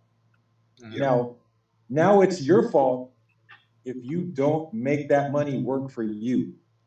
Wait, when you say, sorry, Willie, when you say 100 to top it to 250, that's basic. That's not superstar money. No, that's basic. That's basic. That's role player money. Okay. That's role player money. Okay. That's role player money. Now, or rookie money, depending on where rookie money. The 100 to 250 is role player money. Yeah. Okay. Because I say 100 to 250. You got 15 guys on the roster. The guys from 8 down to 15. Let's say 8 to maybe 10. We'll make from 100 to, or let's go 7 to 10. We'll make from 100 to 250. Okay. Anything from below 10 to 15, these are like just and the roster guys that are making league minimum. 100, 80,000, 70,000. Like 80, 70, something like that. Oh, below 100. Some are practice players. Practice players make 50, 60,000, 40,000. So they go up and then they go back down, back up. Nice. Back I didn't down. know this shit, bro. Nice. Yeah. Yeah. See, so that's a rolling start for you. Now, a rolling start because it's not the end all be all. You're still gonna have to work. You're still gonna have to manage that money. Not like in the NBA where you could just chill, man. You could just chill. Yeah. So you could move to the Philippines after your NBA career and be a king. And be a fucking king. Buy an island. Have all the female massage therapists come here. Hang out. Yeah. But you can't do that. You can't do that here. I mean, you're still at a great advantage. You're still at a great advantage because the PBA is a platform for you to make this money. It's a platform for you to start off. You're basically part of a company already. Yep. And we're so blessed to be in this position. Me, myself, man, Phoenix took amazing care of me. Phoenix took care of me, man. Like they took care of me. They paid me fairly. They Do They you took guys care of get me in that aspect. benefits like health and Well, dental we and have shit? medical. We have Good. Yeah, medical. yeah, yeah. Nice. Now again, like I say, it's a give and take. There's not a team out there that's gonna just give. No, you got to give Of something back. course, with You have anything to in you have life, to you have bro. to Yeah, yeah, yeah, you yeah. have to provide for the company. Mhm. You have to provide for your team. You have to provide service, and it's got to be quality service. It can't just be like, you can't just have your hand out and be like, oh, you drafted me. I practice hard. I play hard. No, it can't be that. It's results based. Mhm. It's results based. We want to see results. We want to see numbers. Like in the corporate world, we want to Yep, see yep, numbers. yep. But unlike the corporate world, wherein 1 + 1 = 2, there is no 1 + 1 = 2 in basketball. There There is is. no 100%. No, How there's many no rebounds 100% you field goal got? percentage. How many points you There, made? that's not an exact science. In that aspect, yeah, you're gonna get paid by performance, but a Exactly. If lot you're of my making 15, performance, 20 a lot points of a my, night. yeah, but a lot of my performance is not based solely on myself. It's based on a lot of different factors. Now, it's based on personnel, my teammates. Because again, you're not going to get the rebound, dribble down, and shoot the ball. You need the ball, like for Ali. Ali's a center. Mhm. For Ali to produce, he needs to have teammates that will give him the ball. See that? Mhm. Yeah, You yeah, see where yeah. that comes in? Yep, Now, yep. for Ali to produce, he needs a coach that's going to call plays That will get to wherein him. he's going to get the ball. Yep. So for Ali to produce, he's going to need a 34. coach that's actually going to put him in the game to produce. You see what I'm saying? Yep. Now, there are times where you're going to be thinking as a player, man, is the coach working with management to bring my money down? Because why isn't this guy calling plays for me? Why isn't he putting me in the game? Yeah. Why is he taking me out the game during the money time, during winning time, during the game, during when it's time to win the game? I want to take the last shot. Exactly. Things like that.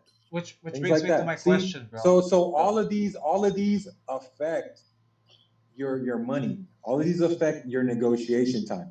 So when they come and say like, oh well, this conference you only average this many rebounds a game, then you come back and be like, well, during this conference you decided to get an import that plays the same position as me.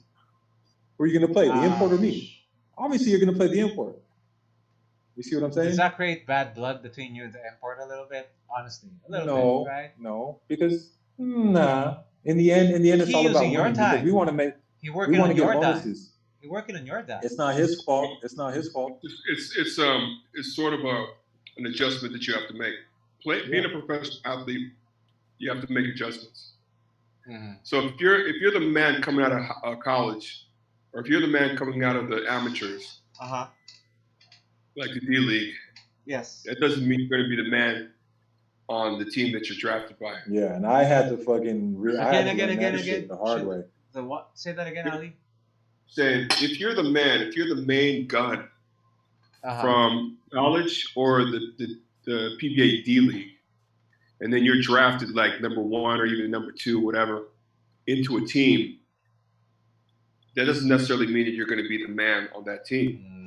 I went from number 1 picks. There have been a lot of number 1, number 2, number 3 picks that have ended up becoming role players, very, very good role players that their careers lasted for 12, 13, 14 years, successful, won championships, great role players, average about 8, 9 points per game. And, they were just, that was their job. And then, let's just kind of it's not easy. It's not easy to adjust to those roles. There's sharks.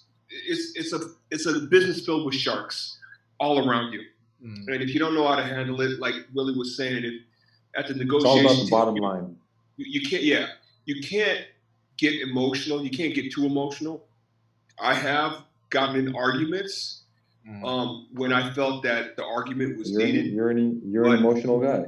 If I was emotional, I'd go home and be emotional. But when it came to taking care of business, no, I'd hide my emotions. Do you guys have? We don't have agents, right? Isn't that another problem? What's right? that? We don't have agents. No, I I had an have, agent. I have an agent. Oh, you had an agent. I, Ali I also. have the best. I have the best agent in You know basketball. what I found a lot of out here was players. It seemed like they're the ones working for the agent, not the other way around. That's a lot. It's a give and take. It's like, oh well, no, I can't do it because my agent said this and that. Now, I'm like, hey man, hold on, wait, time out. You're The paying agent this is your motherfucker. advisor, though. The agent is your advisor. He's your advisor, but when you're over here saying, no, I can't do it because he told me that I shouldn't do it. Hold up. That's advice. So you don't have to take it. This is exactly why No, you don't have. You don't have to take it. You don't have to take it. But Well, if you feel like your agent knows better, wouldn't you take his advice? You fail, wouldn't You know you? what I'm saying? Mhm. Yes, absolutely. Well, but what I'm It depends. saying is, I get where Ali's coming No, from. the- Also, the- that I got a No, little yeah, the final stubbornness decision. sometimes. The final are we having a decision fucking is debate yours. here? The What final I'm decision is saying yours. is, what I'm saying is, that was the sense that I got. There were some people, some players who Maybe, acted as if they acted the way they would respond to me, the way they would answer questions. I'm not allowed to do that. Why not? Because my agent told me that I can't do it. Like what? I want to sign with Nike. Do I porn. want to sign with Nike. No, my agent told me to sign with Converse. Well, fuck. Hold up. That's here. You want to sign with Nike? Sign with Nike. that You don't make it that happen. is advice I am not taking from my agent if he tells me to sign with Converse over Nike. That's just a hypothetical. But you get what I'm I trying get to it. say. I get it. It happens a lot. Happens a lot. Wow, really? You know. Yeah. Wait, hold. Yeah, I assume. Given the salary story and all these agent bullshit, and I want you to answer this as sincerely as you can. Were there days that you're like, you know what? Fuck today. I'm not really feeling like giving it my all today. You know, like a lazy. Oh, hell yeah. Yeah. Hell yeah. Ali did that shit all the time. What are you talking about? That's not true. Like in a conference. Ali, you I may have were showed up late, but you know damn well that may have. You always did. Huh? You were always late. Coming in angry too. I was late, but what kind of practice was I having? I wasn't bullshitting in practice. You know that. Yeah, no, the only reason. But then you know what? They have a term. They have a term for that. What you just asked. It's called the vet card. Pull out that vet card. Yeah, it was a vet card. It was a vet card. But I mean, when I showed up to practice, man, I probably worked harder than anyone on that fucking team. I could sit here and honestly tell you that because what I would do, okay, yeah, I would show up late, but a lot of the times it's because I was at a gym working out. Okay. All right. I was lifting weight. I was working with my trainer. Dan Rose is my trainer. And behind the scenes right here. Huh? What? These are behind the scenes things that I did not know. Behind the scenes. Okay. So look, I would show up late sometimes. Yeah. Okay. But when I was in practice, I was locked in and I was pretty intense. You know that. I was pretty intense. Yeah. And when we were done with practice, I'd go lift weights or I'd get on a treadmill. I'd do something. Or if I wasn't there, I'd go meet up with Dan Rose and we work on more stuff because I was having injuries. I was having a lot of injuries and I was not the type to sit out because I had an injury unless. I wonder what contributed to those injuries.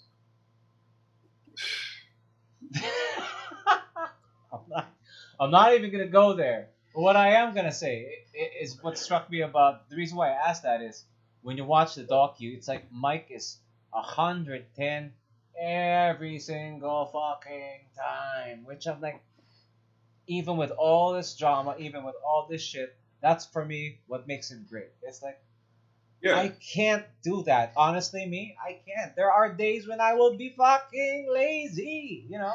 I ain't gonna fucking do my work today. I'm gonna call a day off. Fuck it, right? It's just like human nature, I guess, right? Oh, Willie, you know this too. I mean, there are days where we're on the way to practice. We're like, fuck, man, I'm not going to feel this. I'm about to make this U-turn. You know, you're like, yeah, well, I mean, I never did it. All right, there's only a few times that I've done that. I've never done it. When I played for Santa Lucia, because Santa Lucia was a joke, man. It was one of the worst times in my. Shout out to Buddy and Coronado. Whatever, man.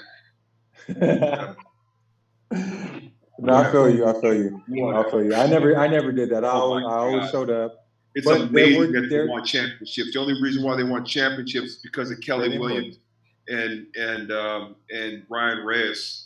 Jesus Christ. Hey, but I never did that. I never turned around. But towards the tail end of my career, I collaborated with my coach, and I was like, "Hey, coach, I need this day.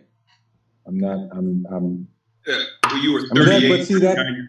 Yeah, but that's all injury prevention. It's not I'm lazy. Yeah. It's just called being smart. It's being smart.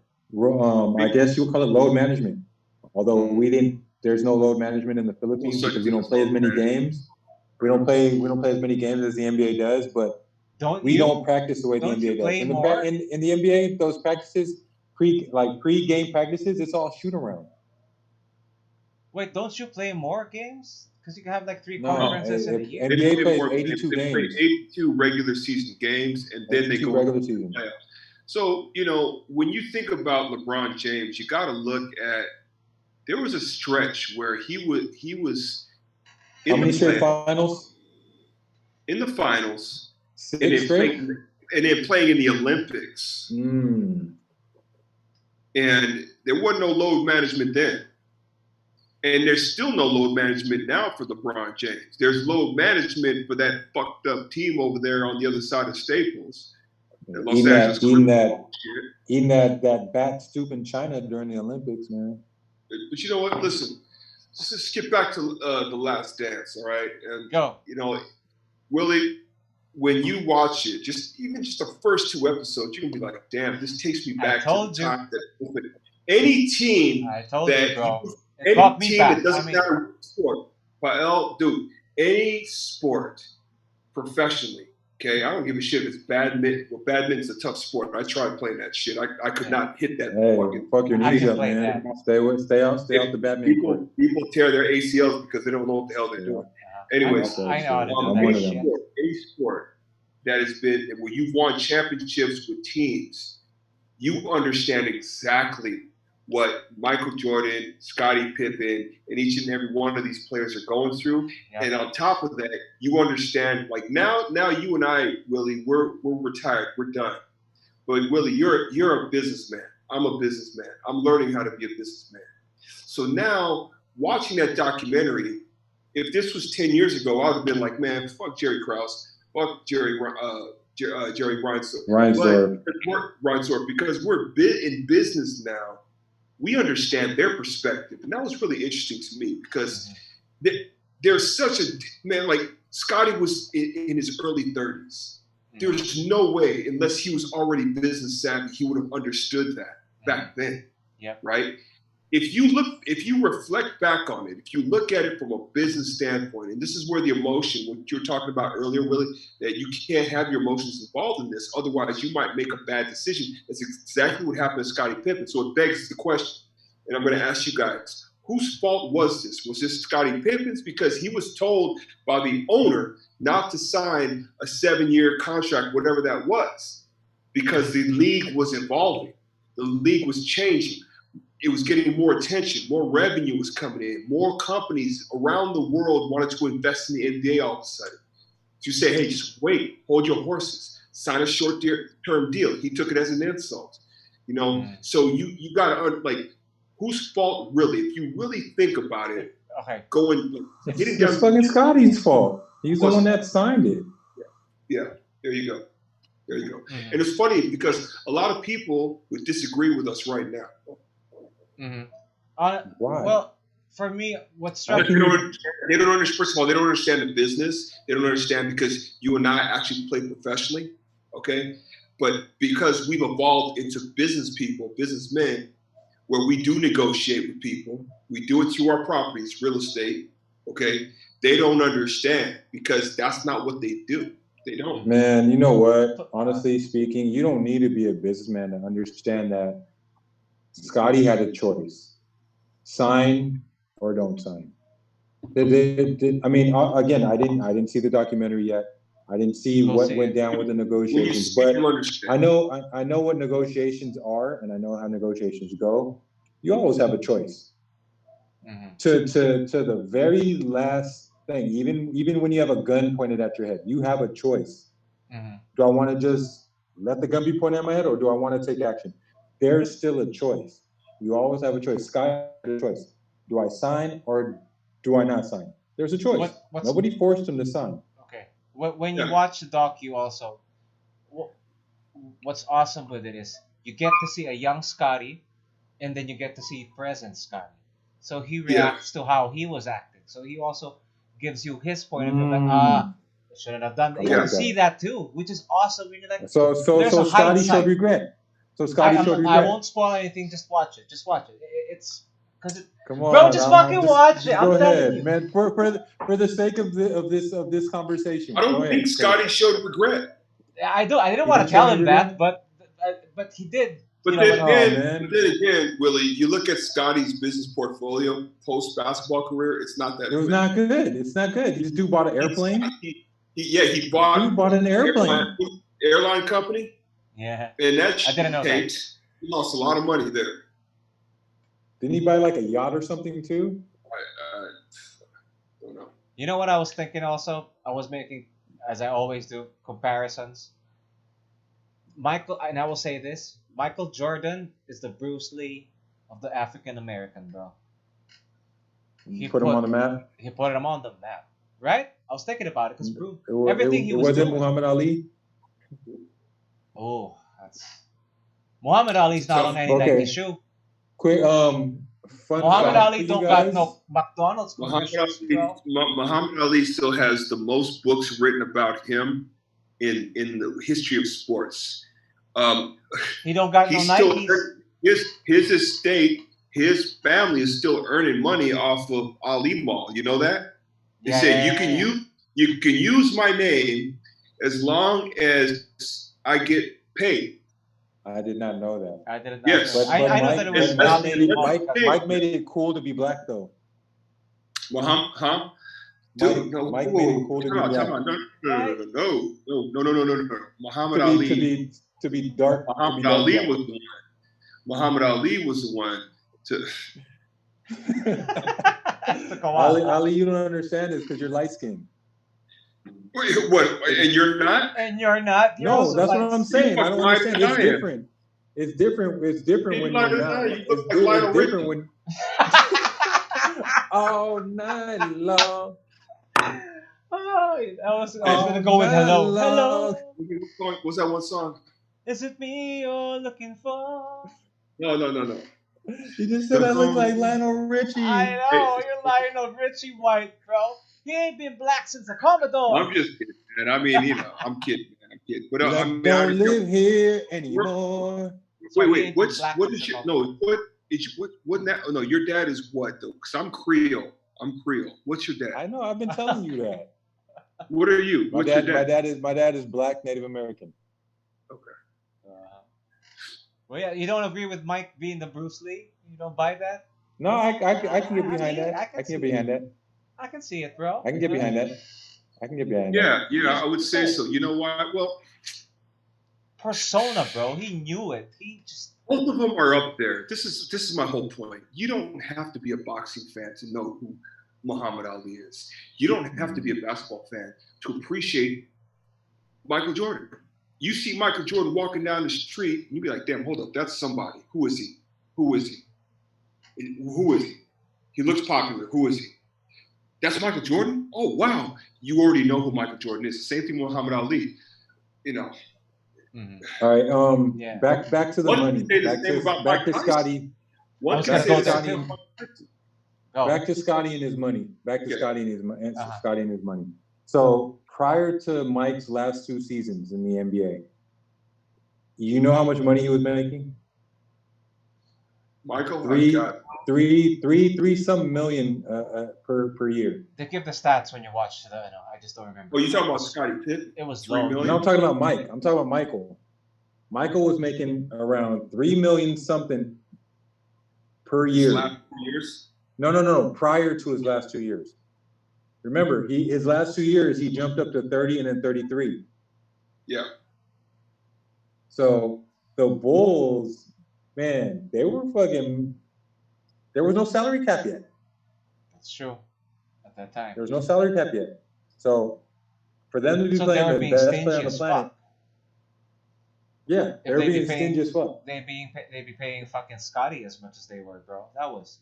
They give the stats there. Just to remember something like second in scoring, first in assist, but then fucking. Yeah, he led the team in 120 and he led the team in all the stats when Yeah. when Mike retired the first time. Yep.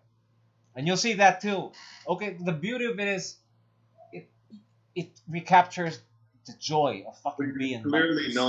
Scotty was arguably the Clearly, best Mike. player in the NBA when Mike retired. Pete, do you Well- agree?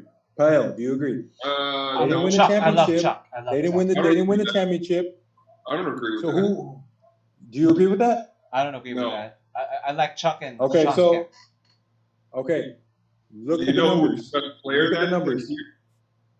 The Rockets won back-to-back championships when Mike was out. So they had Akeem Olajuwon. Who won the MVP those 2 years? David Robinson won one.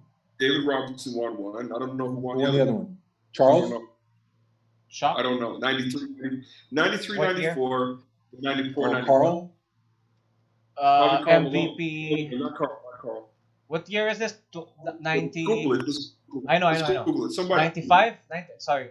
Tama, 95, 96, right? I got it. Yeah. No. 94, 95, 93, 94, 94, 95. 93. Yeah. And what's the other one? Well, 83.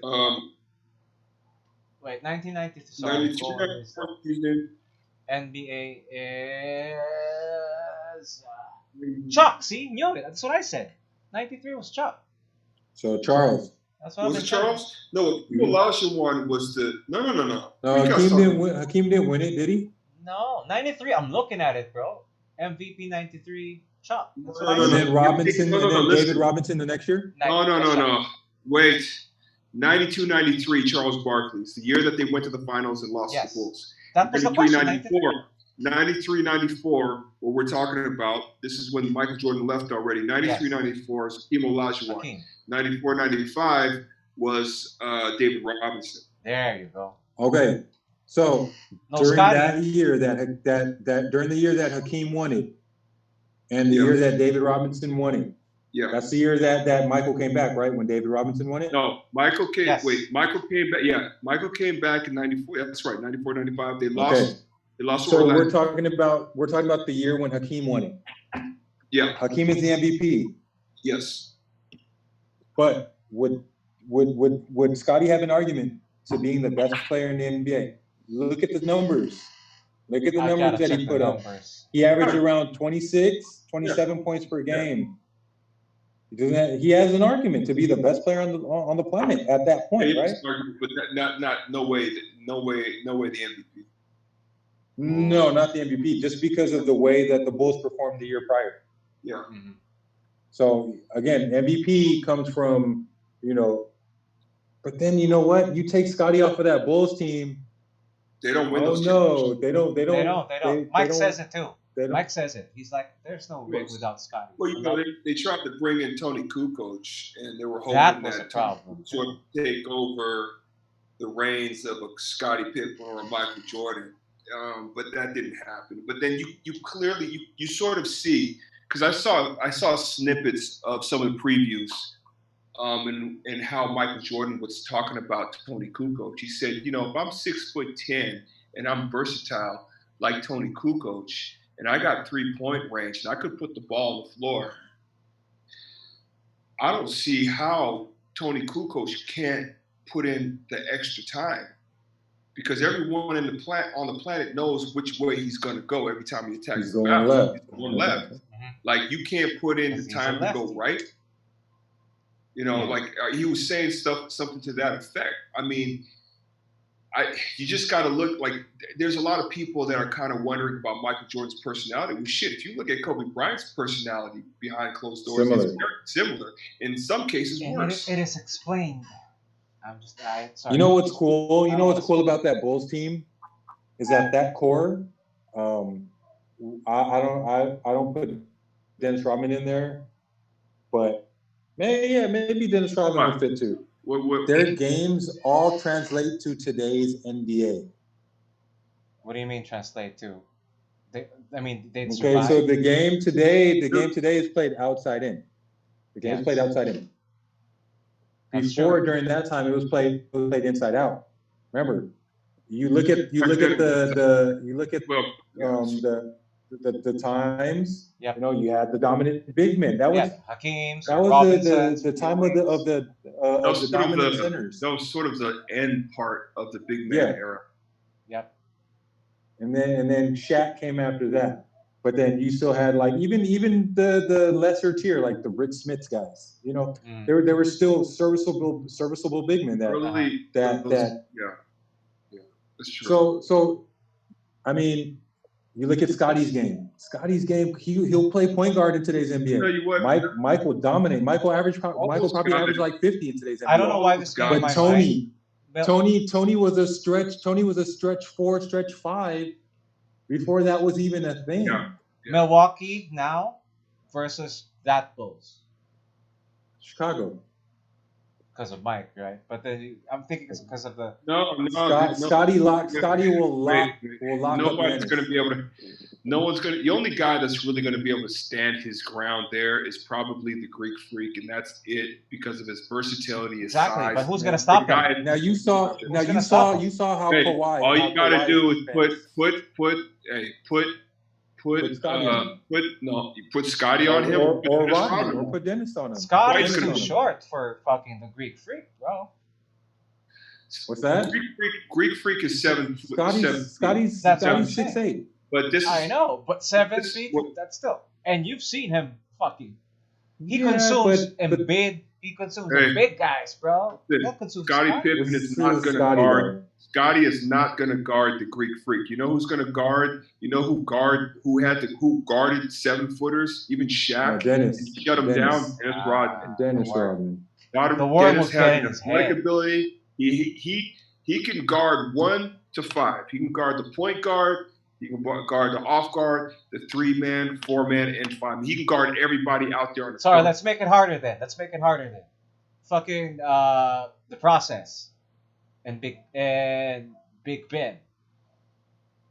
Well, they had big men. They had Luke Longley and those guys, but then those guys only played like 10, 15 minutes a game. Yeah, so who's going to stop the process? It ended up being Dennis Rodman on these guys. Yeah. Dennis Rodman like what Ali said. Dennis Rodman guarded Shaq, man. Do you remember? If you can guard Shaq, if you can guard Shaq, you can guard any big man in any era of basketball. Okay, so who's gonna get Ben Simmons? Fucking 6'8" point guard. Scotty. For the Philadelphia 76ers? Yeah. The process. Look, the way the teams play today, skill-wise, I believe they're on a different level. That's my point. Yeah. To the night. Okay, but the physicality.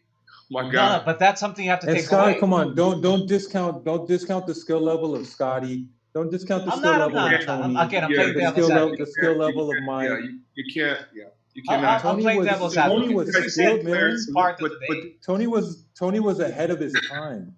Tony was ahead of his time. No, but here's the thing, Willie. You know, it's like soft as fuck, but it's like watching mixed martial arts. You know, you look at these legends. I remember. Yeah, I remember watching Royce Gracie fight a young Matt. Matt Hughes. And that's an old. Yeah. Well, no. Here's my point. Here's my point. Matt Hughes was the evolution. He was a wrestler, but he was also a very good striker. He knew striking, and he knew Brazilian jiu-jitsu. He knew everything. Really, if you think about it, all Royce Gracie had was his jiu-jitsu and okay striking, right? Yes. You're a mixed martial arts. And I'm about to drop some. That's what I'm saying. I'm a big fan. When I saw that fight, okay. Matt Hughes mixed in two other different styles. Actually, his wrestling is what helped him win that fight, and then put because of his jujitsu, he was able to put Hoist Gracie in a compromised situation where he almost snapped his arm off. Okay, but you gotta But understand. again, you're going through the evolution. I get it, but Yeah. you're not talking about peak versus peak. Pun intended. I mean, like the peak of that's old Hoist, bro. And Willie already mentioned it. He's playing no gi. When you're doing jiu-jitsu, gi plus no gi are two Helps. different, distinct Gi things. is advantage. You use your gi as a fucking weapon. That shit is a blade, Yeah. bro. When you I pull know. that to the fucking neck, it becomes a blade.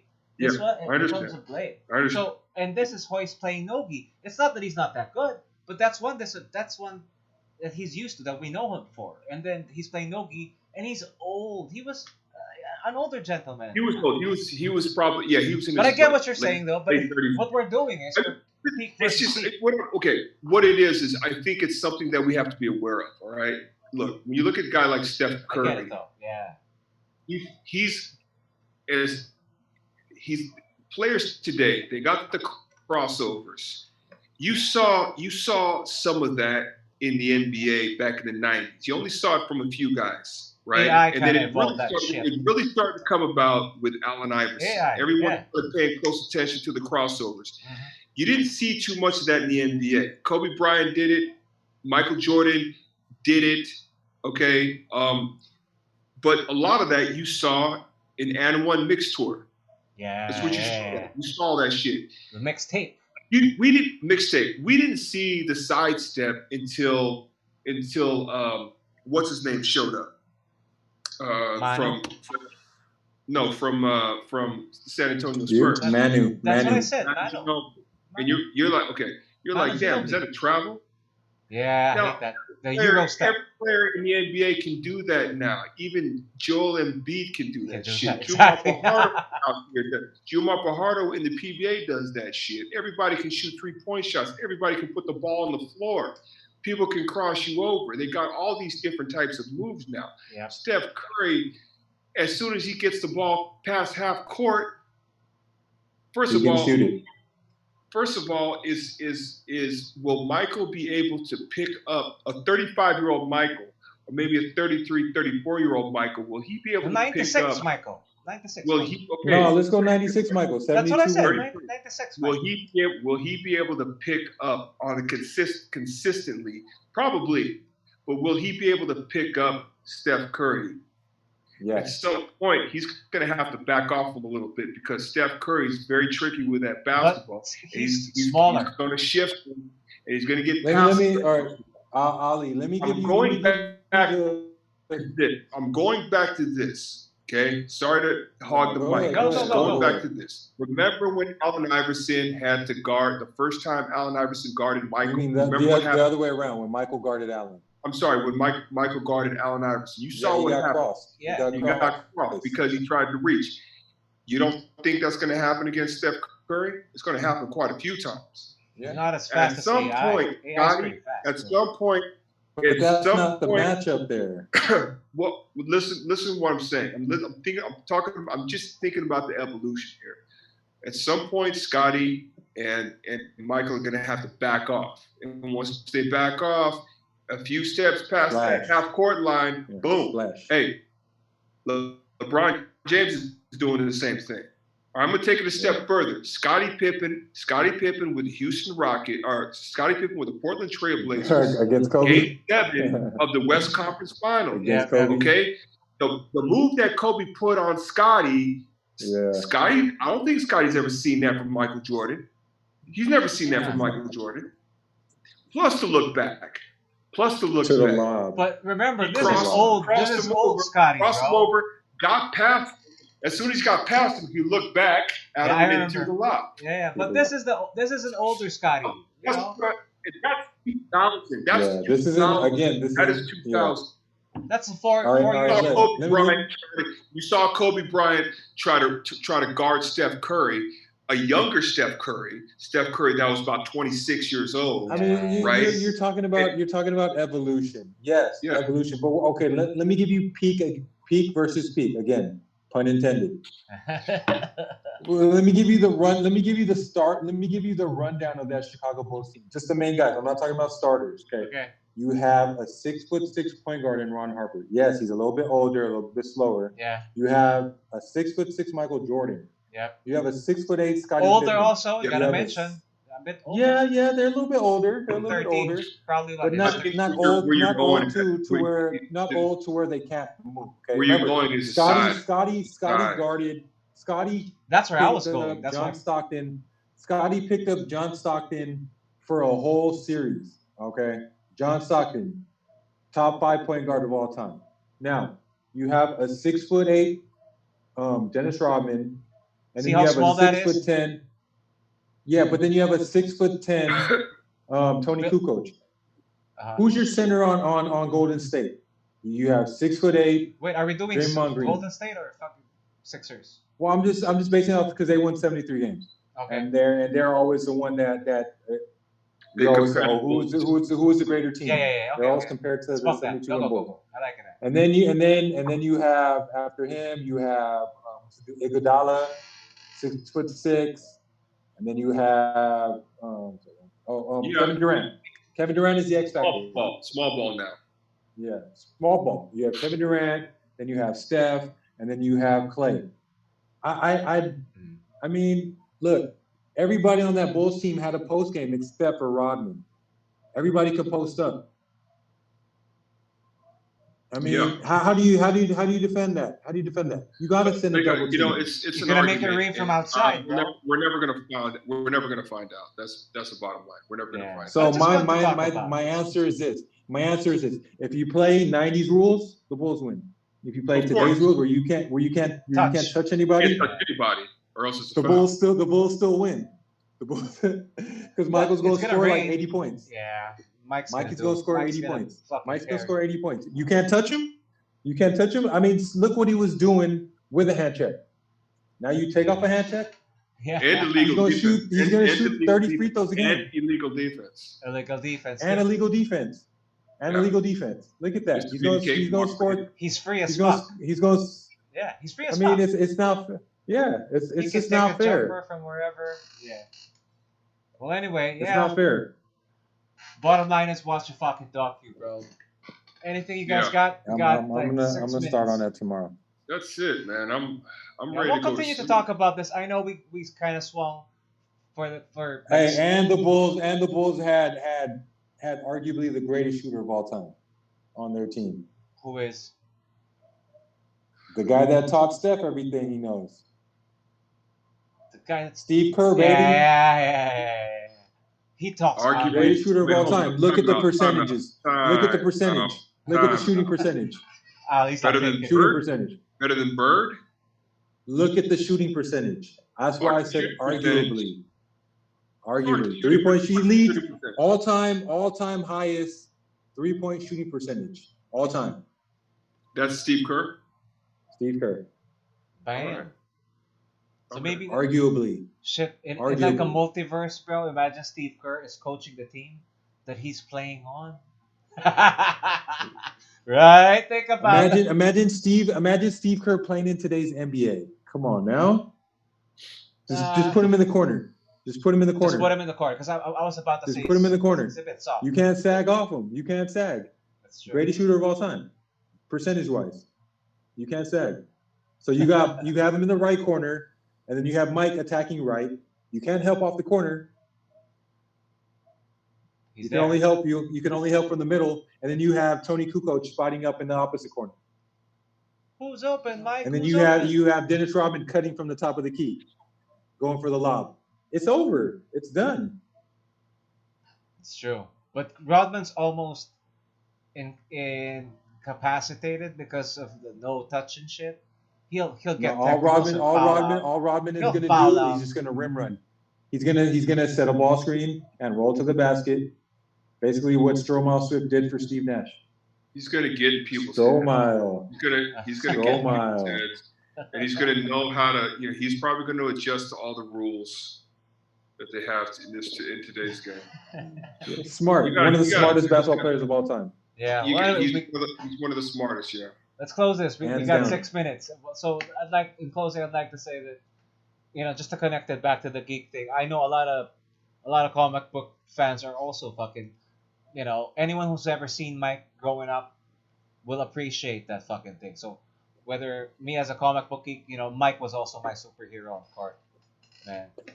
And the fucking Bruce Lee of basketball. Is that better? Bruce Lee of I basketball. wanna be like Mike. Mike. All right. Thank you so much for watching, guys. I'm your host again, Pael Fajardo. If you guys have stuck this long, thank you so much. Give us a like and subscribe. If you have questions, you can put it down there too.